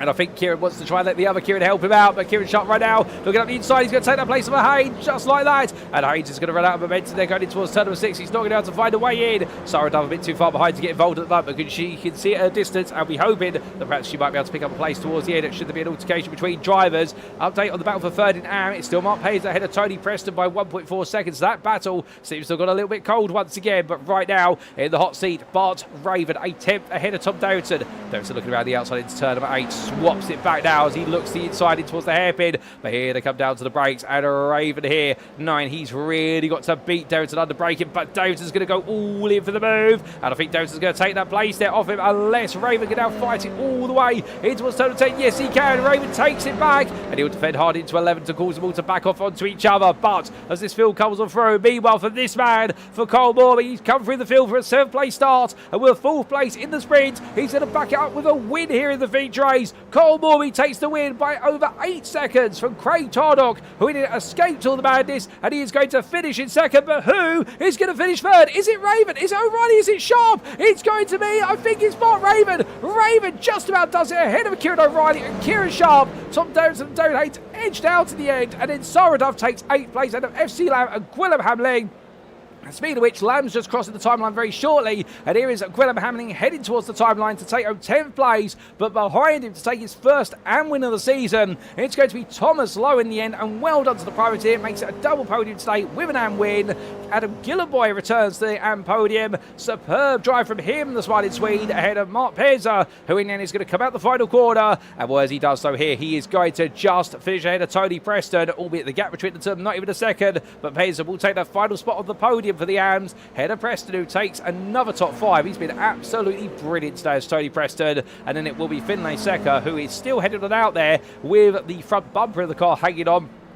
And I think at the moment it's literally hanging on by sheer will and determination. But Secker, to be fair to him, he has struggled against this car after the damage he picked up. He's not given up, and that's why he's going to take 5th place in the AM class there. Well done to him for that. And whilst James Stone Radford was gradually closing on him, he didn't have enough time, and the Drive Lounge Racing driver will outpace the Dogs machinery of the number 13 of Stone Radford, and then it will be Matt Smith who comes home in 17th place, your last lead lap finisher.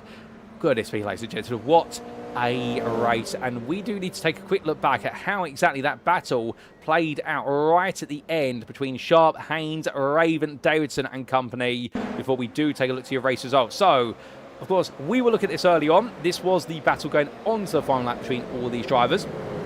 And we call the majority of this straight away, and this sets the concepts of Kieran Sharp tucking up the inside of Haynes, coming in towards turn number 5 and then towards 6 and 7. But the big question is, how did Bart Raven manage to hold on? Because, of course, when they were all fighting this hard, we did see what was Tom Davidson that come back at him. And what it was, Davidson in the end got the better momentum as they made the way up towards turn number 8, and then you could see that really was the question of the pack of 3 behind, with O'Reilly leading ahead of Sharp and Haynes, how they come together.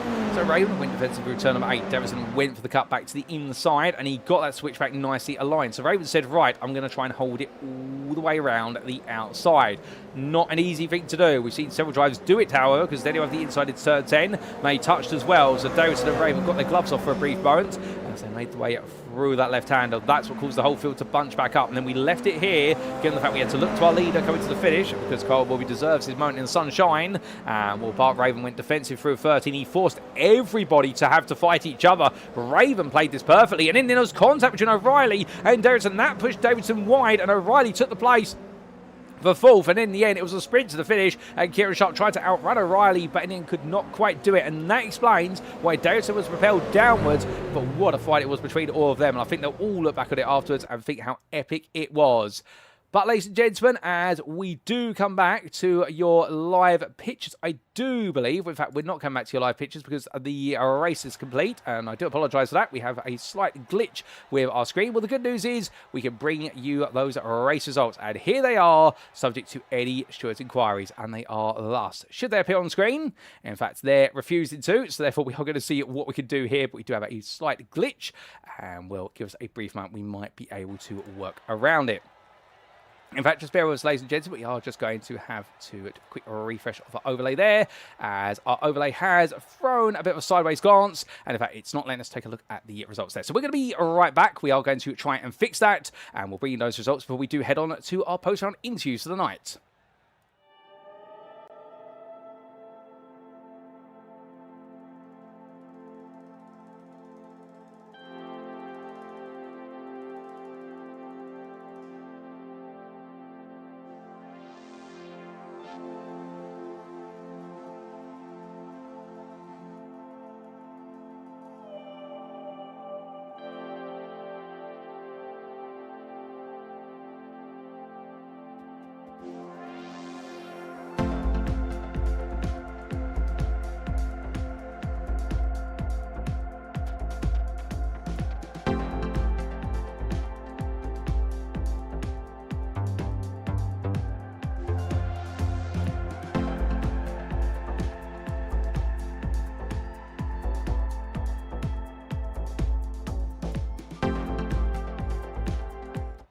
And good news, ladies and gentlemen, we do apologise for that. I think our broadcast overlay got so excited with all the racing action like we did in the commentary booth that it decided to throw us 4-6, but in the end it did come on back. And here are your provisional results, subject to any Stewart's inquiries, from our 30-minute feature race today in round number 3 of the Sim Racing Collective in collaboration with the oNiD Community Racing GR Cup for 2026, brought to you by iRacing here from the Adelaide Street Circuit. And Cole Morby taking a comfortable overall and pro win in the end by 8.6 seconds over the Sim Racing Collective esports machinery of Craig Twardock. He in turn was clear of Bart Raven, who held on for the final spot of the podium, and the cracked racing driver made sure to keep Kieran O'Reilly, Kieran Sharp, Tom Davidson and David Haynes behind, with the MSA racing driver getting right in the thick of it but not being rewarded for a podium, and Kieran Sharp, to be fair, coming all the way out the field from the bottom end of the top 20 to 5th in the end. What an effort from him for the Sim Racing Collective Esports. He finished ahead of his teammate Tom Davidson, and the pro-tier David Haynes could not quite find a way through to the podium, but he enjoyed the battle in there, no doubt about it. Sarah Dove fell a little bit further back but finished 8th, just ahead of FC Lamb for GRS, and then it was Gwillam Hamlin completed a top 10 filled with pros there, and the cracked racing driver could not quite stay with the lead pack after his huge moment at turn number 5 midway through the race. And Thomas Lowe was your AM winner in this one, picking up the pieces where Finlay Secker had his front bumper give way, and then it was Adam Gillenboy finishing runner-up in the AM class, the prior to just ahead of Mark Peza, who rounds off the AM podium. Well done to all three of them, and a first podium of the season for Mark Peza, and he'll be absolutely pleased with that. Tony Preston just missing out on the podium there, but definitely a back-and-forth battle between himself and Peza throughout the latter half of the race. He took 4th in class, one of his best performances of the season, and then Finlay Secker 5th place in, surviving with a damaged car, but the Drive Lounge racing driver making sure to pick up the points today. James Stone Radford was 16th for the Dogs ahead of Matt Smith. They were your last lead lap finishers, and the correct racing drive was then followed up by a lap down for Lenny Hansen, as it was for 2 laps down there for Danny Morris, and we did see the retirements of Janos Wenzel, as we did also for none other than Jamie Nuttall, and also a non-start there for Yuri Shura, the only community racing driver, having a technical issue with his car, and they were not able to fix it during the races. So sadly, we didn't get to see any of the 36 driver here today. But with that, ladies and gentlemen, that is our rundown of the visual results of the feature race, and we're going to make our way now in preparation for our post-round interviews, because I'm sure our drivers got plenty to say about the race in action today. So don't go anywhere. We'll be back in approximately what will be about 5 minutes' time to get our interviews underway, if not sooner. We will see you very shortly.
Alrighty, ladies and gentlemen, without further ado, it is time to kick off our post-round interviews. And we're going to start from speaking to a driver today who in the AM class definitely enjoyed a very solid performance, unfortunately curbed by some damage to his car. Because joining me now in the interview is none other than Finlay Secker. Finlay, good evening to you, and what a day it has been today, because part of you, I suspect, is very happy to have secured your first AM win of the season, but another part of you is probably thinking, I could have made it 2 from 2 if it wasn't for the damage in the feature race. Yeah, that was a tricky 2 races, especially if the second one for a little incident at the end, but, you know, it's still P5 in the second race, which is still great points for the championship. Oh, 100%. And coming into today, I mean, of course, you were competing in the Pro class for the first 2 rounds, but you have seen you moved to the AM class, so brand new rivals. But you kicked it off with really showing everyone whose business by taking pole position in qualifying. Did you expect that? No, I wasn't expecting like good results in this race. You know, I've been doing like some online races because they've been great for like racecraft and stuff. But I was expecting like to be further down in the pack, but I was grinning from cheek to cheek, you know, with the win in the first race and like the pole as well. Well, indeed, you deserve to be grinning. I've got to ask, what do you think's been your secret then in terms of Adelaide? 'Cause you look quite confident at this circuit. Yeah, there was a production car challenge like a couple of weeks ago, so I entered that and did quite well. But I don't know, Adelaide, I've just gelled with Adelaide quite well. It's been a great track to learn, and yeah, I did quite well today. So. Oh, most definitely. Now, the win in the sprint, a brilliant achievement, no doubt about it. But with that 9th place finish overall, it meant you would start on the front row for the feature race. Now, we spoke to Bart Raven last week, and he told us about how terrified he was to be starting at the front of the field. Did you feel the same? Yeah, I was a bit nervous. I wasn't sure it would be in first gear or second gear. Yeah, he was alongside me. We were just talking to him a second ago, and I was so terrified. I've not done a front row roll and start in ages, especially with like going on green. Well, it all seemed to work out for yourself at the start, although we did see the pro drivers gradually make the way past you. Were you expecting to let them go, or were you looking to perhaps fight them? Yeah, I was like in the mindset let them go because they are definitely faster than me. And the next AM driver I believe was in P13 when I checked. So I had like loads of cars that were faster than me, and I didn't need to fight with them. So I just let them pass and do their own race, you know. Well, smart racing from yourself, but what exactly went wrong? Because we saw your front bumper in and it was hanging on with, I think, just simply luck and grit. Yeah, I looked back at the replay, and in the final sector, like I think it's like 2 corners after the main straight.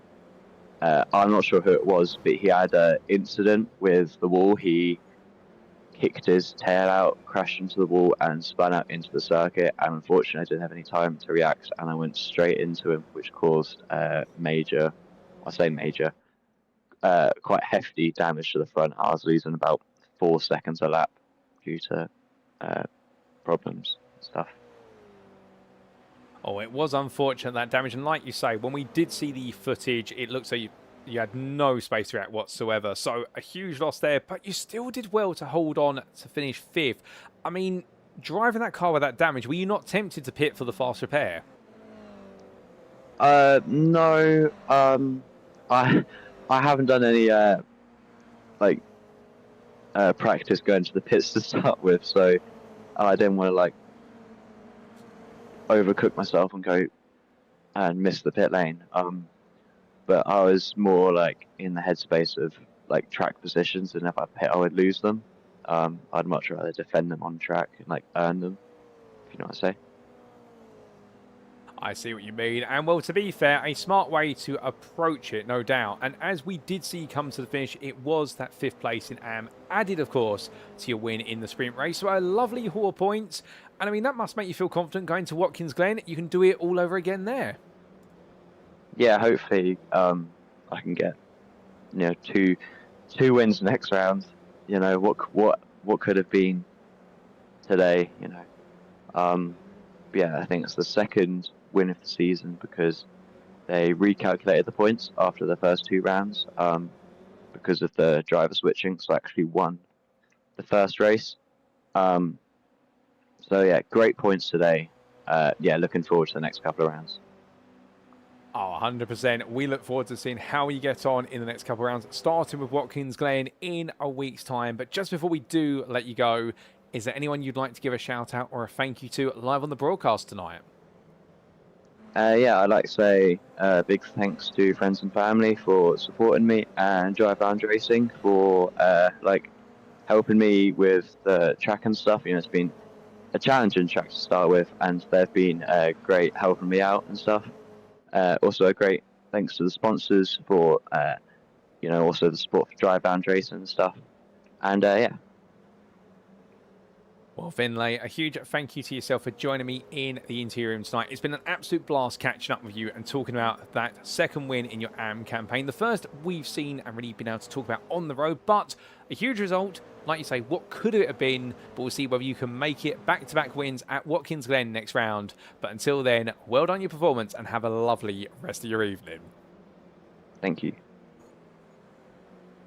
So here and there, we're very happy, but also a bit of a bittersweet feeling at Finlay Secker. And it's understandable there, talking about what could have been with it going wrong in race number 2, with that incident coming out of turn number 11, where one of his pro rivals in front of him had a brush with the barrier, and unfortunately, Finlay had no time to react. But still, talking out there, I do like the way he really explained the reason he didn't come in for the fast repair, which is he wanted to prioritise track position. Now, in the heat of the moment, he can't have known that subsequently what would have happened later in the races, we did have several AM drivers have to come into the pits for repair work to their cars, and therefore it meant that in reality that 5th place would have happened either way as a minimum, whether he'd repaired the car or not. But he prioritised making sure he held onto the track, some valuable points, and given the fact, as he mentioned there, the points have been adjusted over the result of what is the first couple of rounds, as there is the incident you can see on screen, which led to him picking up that front damage. Well, that was the Jamie Nuttall incident in particular. Well, for Finlay Secker, he's definitely got momentum behind him, and he'll be hoping next time at Watkins Glen, if he can make it 2 wins back-to-back, that momentum is only going to grow. But with that, ladies and gentlemen, well, it's time for us to grow in terms of our classer driver who we're going to interview, because next up, we're making our way to the pro category, and we'll be right back for our second interview of the day.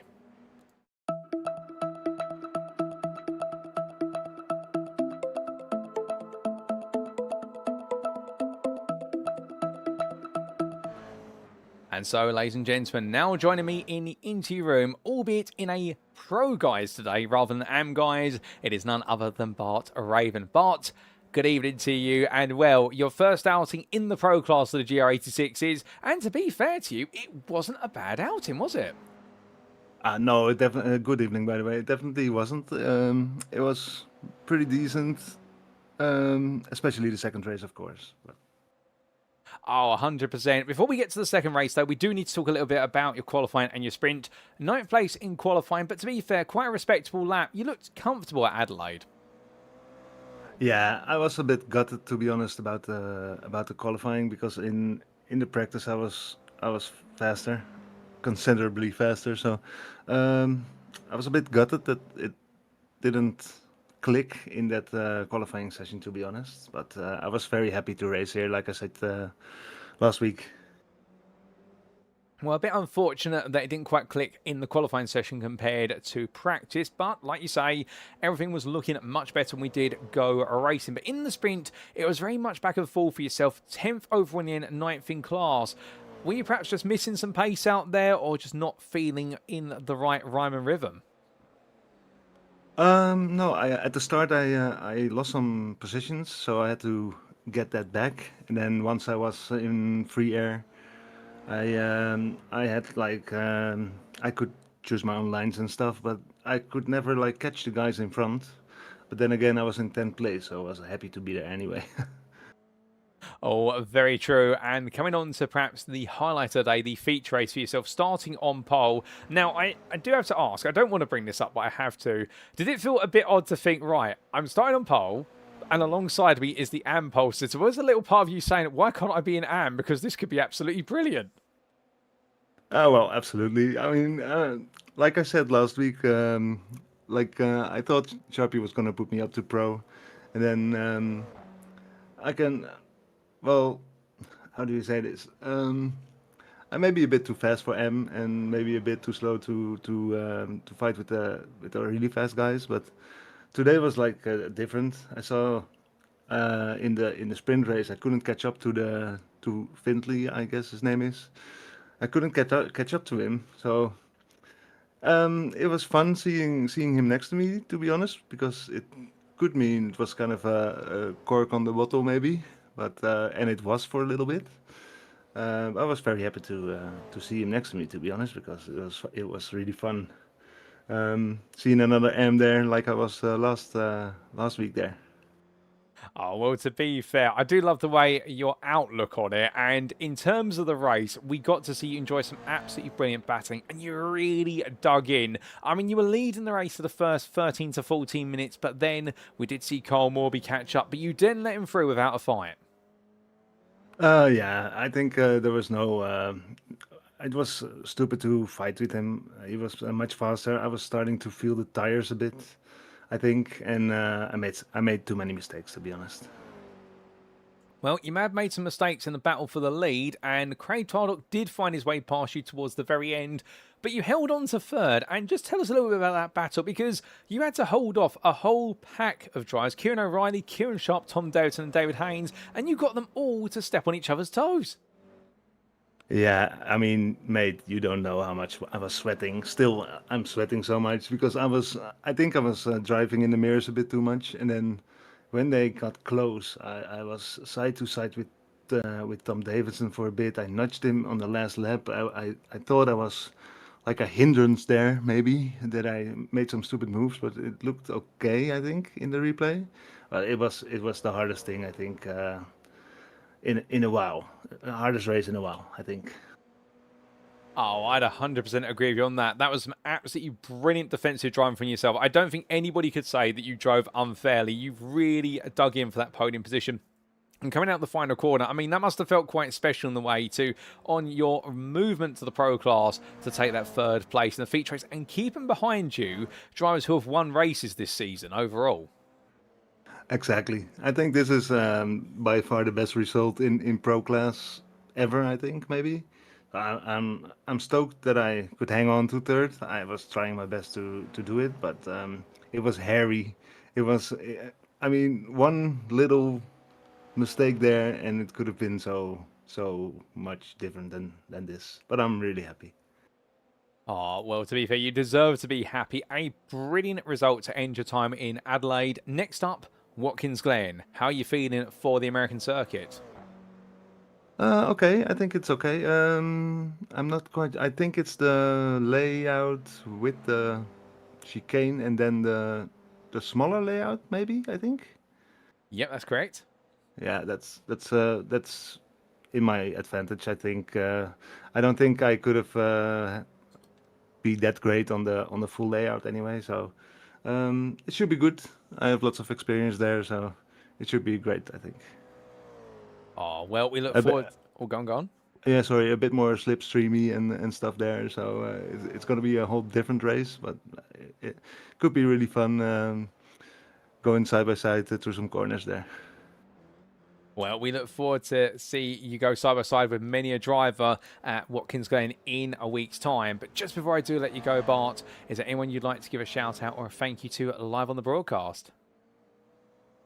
Oh, I think thank you to you again for the commentary. I saw there was no one in the room, and once I joined, Findley joined also. I didn't want to leave you hanging there. So, thank you to you, and I'll see you next week, maybe. Oh, well, Bart, I appreciate you volunteering. I mean, it's always great when we get to catch up with you. And well done today on that brilliant third place of the feature race. We'll see you at Watkins Glen. Until then, savour the result and have a lovely rest of your evening. You too. Bye-bye. Well, that was Bart Raven, ladies and gentlemen. And, well, lovely to speak to him. And I can tell you one thing, it's nice of him to offer up his time there when we didn't have too many drivers initially volunteer for interview, but he's always a great character to talk to, and I really like his positive outlook there, talking around the whole transition from AM to Pro, talking about the fact he's too quick for AM, or on the boundary that's too quick, but in Pro he's not quite up there at the very best. But when you put that aside, qualifying today, 9th, he was happy with the lap. In the sprint, he found he could not quite catch up to Finlay Secker, who we spoke to earlier on. But what he was able to do in the feature race was show that he has got the defensive driving abilities of a pro driver. Really is in the A+ tier when it comes to defensive driving for our pros at the Sim Racing Collective with oNiD Community Racing. Getting his elbows out there, he couldn't quite keep Kyle Morby behind, and he put that up to the fact he was driving too hard to defend, and that was at the core perhaps of his gradual decline in pace. Craig Tardock, similar situation, but then for the final few minutes of the race, kept so many drivers behind him, and he said it's his best result of his career at the Sim Racing Collective when he's been a pro so far, because he's kept behind him champions of TSRC series, including Kieran Sharp, Tom Davidson, and also drivers who have shown so much metal in these GR86s. Kieran O'Reilly and David Haynes, they're not easy drivers to keep behind. He's looking forward to Watkins Glen, and I suspect before the end of the season, we are going to see Bart Raven take podiums in both races. Not perhaps in a single round, but definitely over the remainder of the season in Pro, because he has got so much talent out there, and he's just gradually extracting more and more of it. But we've got one more interview to come, ladies and gentlemen, so don't go anywhere. We're going to be back in approximately 30 seconds' time.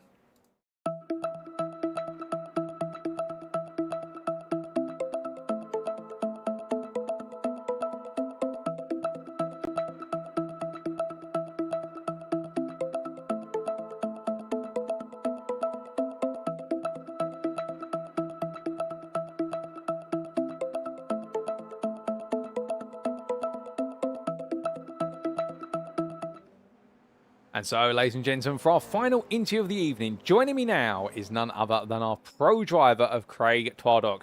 Craig, good evening to you, and well, you must be absolutely exhausted from the racing today. You were in the thick of the fighting in both races. I mean, I think we call you Mr. Boxer at this point with the number of battles you've taken. I know, it's pretty knackering one today, especially with how close them walls are. Need extra concentration for that. But we got some results, so I can't complain. Oh, 100%. And talking about the start of the day, I mean, qualifying 8th overall, something tells me you weren't too impressed with your qualifying session. Nah, I weren't.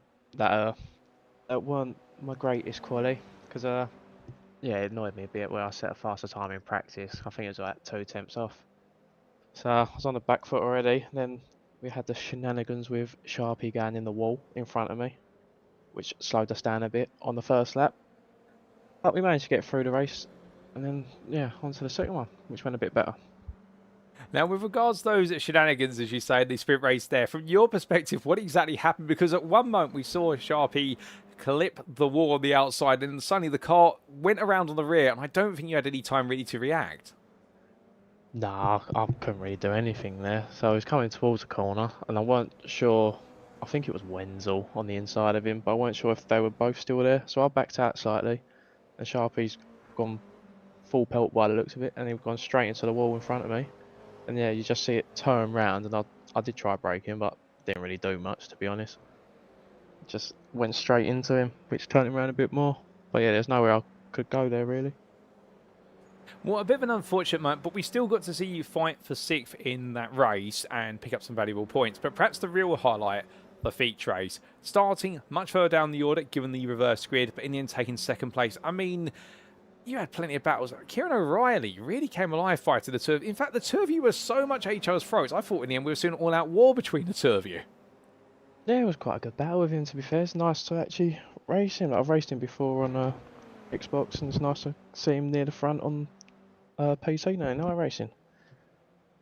Oh, fantastic. And as the race gradually wore down, what we also got to see was where Bart Raven was losing out pace, he then suddenly became the man in second, trying to keep you all behind. But he managed to find a way past the Dutchman. I bet you're quite happy with that, given the way he held everyone else behind him. Yeah, I was well happy with that, especially because I had wheel damage. So wheel was slightly off, so I was struggling with the left-handers, especially that chicane. So as soon as I got past him and see he was holding everyone up, I thought that saved me a bit, really. Well, it definitely helped out, and that wheel damage in, not enough to hold you back from taking a spot on the podium. A second place, another big score for yourself. And next up, Watkins Glen. What can we expect from you there? That should be fun, Watkins, especially with the non-existent track limits. It should be a good bit of racing going on there. I'm hoping I can get a couple podiums, but we'll have to wait and see. Well, we'd definitely love to see you make a pair of podiums potentially at Watkins Glen. But like you say, we'll have to wait and see next time out. And well, as we get ready to let you go, Craig, is there anyone you'd like to give a shout out or a thank you to? Oh, should we have a shout out for Lenny for actually finishing 2 races for once? Well, I'm sure he will appreciate that shout out. And he enjoyed plenty of brilliant battling, particularly in the sprint. But Craig, we'll leave it there. Really appreciate you joining me in the interview this evening. Congrats on that brilliant second place in the feature and a strong top 10 in the sprint. And well, have a lovely rest of the evening and see you at Watkins. You too. Cheers, mate. So here and there, ladies and gentlemen, from Craig Tardock. And well, he absolutely enjoyed himself out there. Talking about the fact, wasn't too impressed with his qualifying lap, knowing he had a lot more pace, and a very similar story of qualifying, much alike what was none other than Bart Raven only moments beforehand. And both of them saying, practice, they had more pace than in qualifying, but still, they did what they did. And then going into the sprint race, he was talking about the opening lap there, and the shenanigans that played out with his contact with Kieran Sharp had nowhere to go. And I suspect the stewards will be very mindful of that, given the speeds they were carrying through the fast sweeper at turn number 8, and after that it really stumped his progress to a degree and then had to settle for 6th. Albeit in the feature race we got to see him fight formidably, and he was really happy to be battling with Kieran O'Reilly in particular, doing the fact that he's battled with him on consoles before, but really coming to the thick of it now, the two of them in the GR Cup Series here on iRacing. And when we see these pictures here, well, in the end, just making sure that O'Reilly never quite got back ahead of him after he made that pass. But also very pleased to put a pass on none other than what was Bart Raven right towards the end, and making sure that move stuck there, especially when he did have a bit of wheel damage from hitting those curves in the battles earlier on. That wasn't making things very easy. But for Craig Tardock, he heads to Watkins Glen, looking for plenty more out there, as does Bart Raven. I said both pro drivers will be itching to see if they can make it a pair of podiums, if not at least put a win to their championship campaigns. But with that, ladies and gentlemen, that concludes our interviews for today, and let's give you a quick recap of who exactly we've spoken to. And as we can see, we had 3 interviews this evening. We started off in the AM class with our sprint race winner, and that was none other than Finlay Secker. A huge thank you to him for chatting to us, and our Driveland racing driver there enjoyed a brilliant performance to bring on home that 9th place overall as well, and also pole position for the class in qualifying and surviving in the feature race, race number 2, to bring on home 5th place in class. We then came to the pro class, and with Bart Raven firstly for Cracked Racing, talking about the highs and lows of the day, but very many highs there, particularly in the feature race, bringing on home that first pro podium for him this season after his promotion up to the class. And then we came to Craig Tardock in the pro class, and the Sim Racing Collective Esports driver there, talking about the rising charge, particularly in the feature race, and enjoying his run for 2nd place, but knowing the fighting was absolutely formidable and absolutely exhausting. But with that, a huge thank you to all 3 of them for their time in the interview room this evening, and we look forward to plenty more interviews at Watkins Glen in a week's time. And with that, ladies and gentlemen, it is now time for us to wrap up.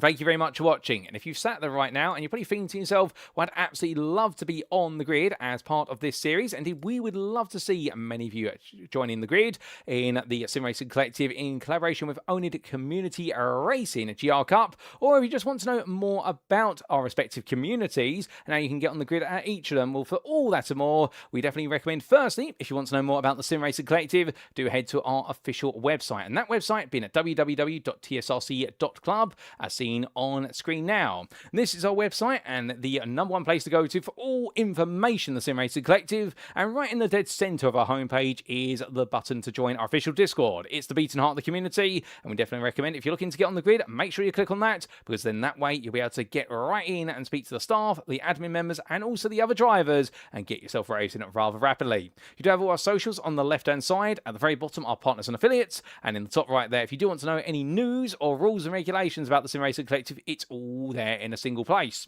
We'd also like at this point to recommend that you do check out the oNiD Community Racing website, and that is at www.onidracing.com. And well, there, as the website appears on screen now, here it is. We can see a very smooth and well laid out website there, and if you are looking for a new home for sim racing, we'll look no further than oNiD Community Racing, as they're a very inclusive community, plenty of fun to be had, and very friendly, and that's why they're enjoying this absolutely brilliant collaboration with us. Indeed, we're working together on the GR Cup, and we could not be happier as a pair, and it's very quick to join their community using the Join Now button there, and at the very top you've got separate pages for all the rules, regulations, and their partners and driver ratings. But indeed, a huge thank you to oNiD Community Racing for the opportunity to run this series with them, and we couldn't quite do it without them. But with that, we'd also like to say take a moment, say a big thank you to our partners and affiliates, who do include Tam Livery, SimGrid, Coach Dave Academy, and ABRUZZI Simulation of Motorsport. And we'd also like to give a mention to Motorsport UK's esports division. A huge thank you to them for recognising us here at the Sim Racing Collective as a recommended community. We're very grateful for that recognition. Long may it continue throughout 2026 and beyond. But with that, ladies and gentlemen, it is now time for us to look ahead, and that is the conclusion of the first half of the season. And next time out, we make our way to the US of A for the Watkins Glen International Circuit, round number 4. Set the date in your calendar. It'll be Monday the 27th of April 2026. And well, what a first half of the season we've had so far. We've got a pro class that is absolutely filled with battling belligerents, and we've got new names rising to the ranks, including the likes of Bart Raven, who exactly is going to be emerging from the USA, at least at Watkins Glen, knowing that the championship is heading their way. Meanwhile, in the AM class, well, Stefan Hutter not on the grid today, so therefore missing out on a major opportunity to land some key points to the championship charge. But in turn, we got to see some very impressive performances from the likes of Thomas Lowe, and also Finlay Secker was hoping to make it 2 from 2, and also Adam Gillenboy, Mark Pez, and Tony Preston all pushing on through. So therefore, it's an absolute fiery cauldron of racing in the AM class as well. So tune in next time to see how the story continues. But until then, ladies and gentlemen, you've been tuning in to the Sim Racing Collective in collaboration with the oNiD Racing Community GR Cup for 2026. I've been your host and commentator, Paul Walsh. And until next time, remember to stay safe, stay well, stay smiling, and most importantly, remember, as always, to stay on track. Good night.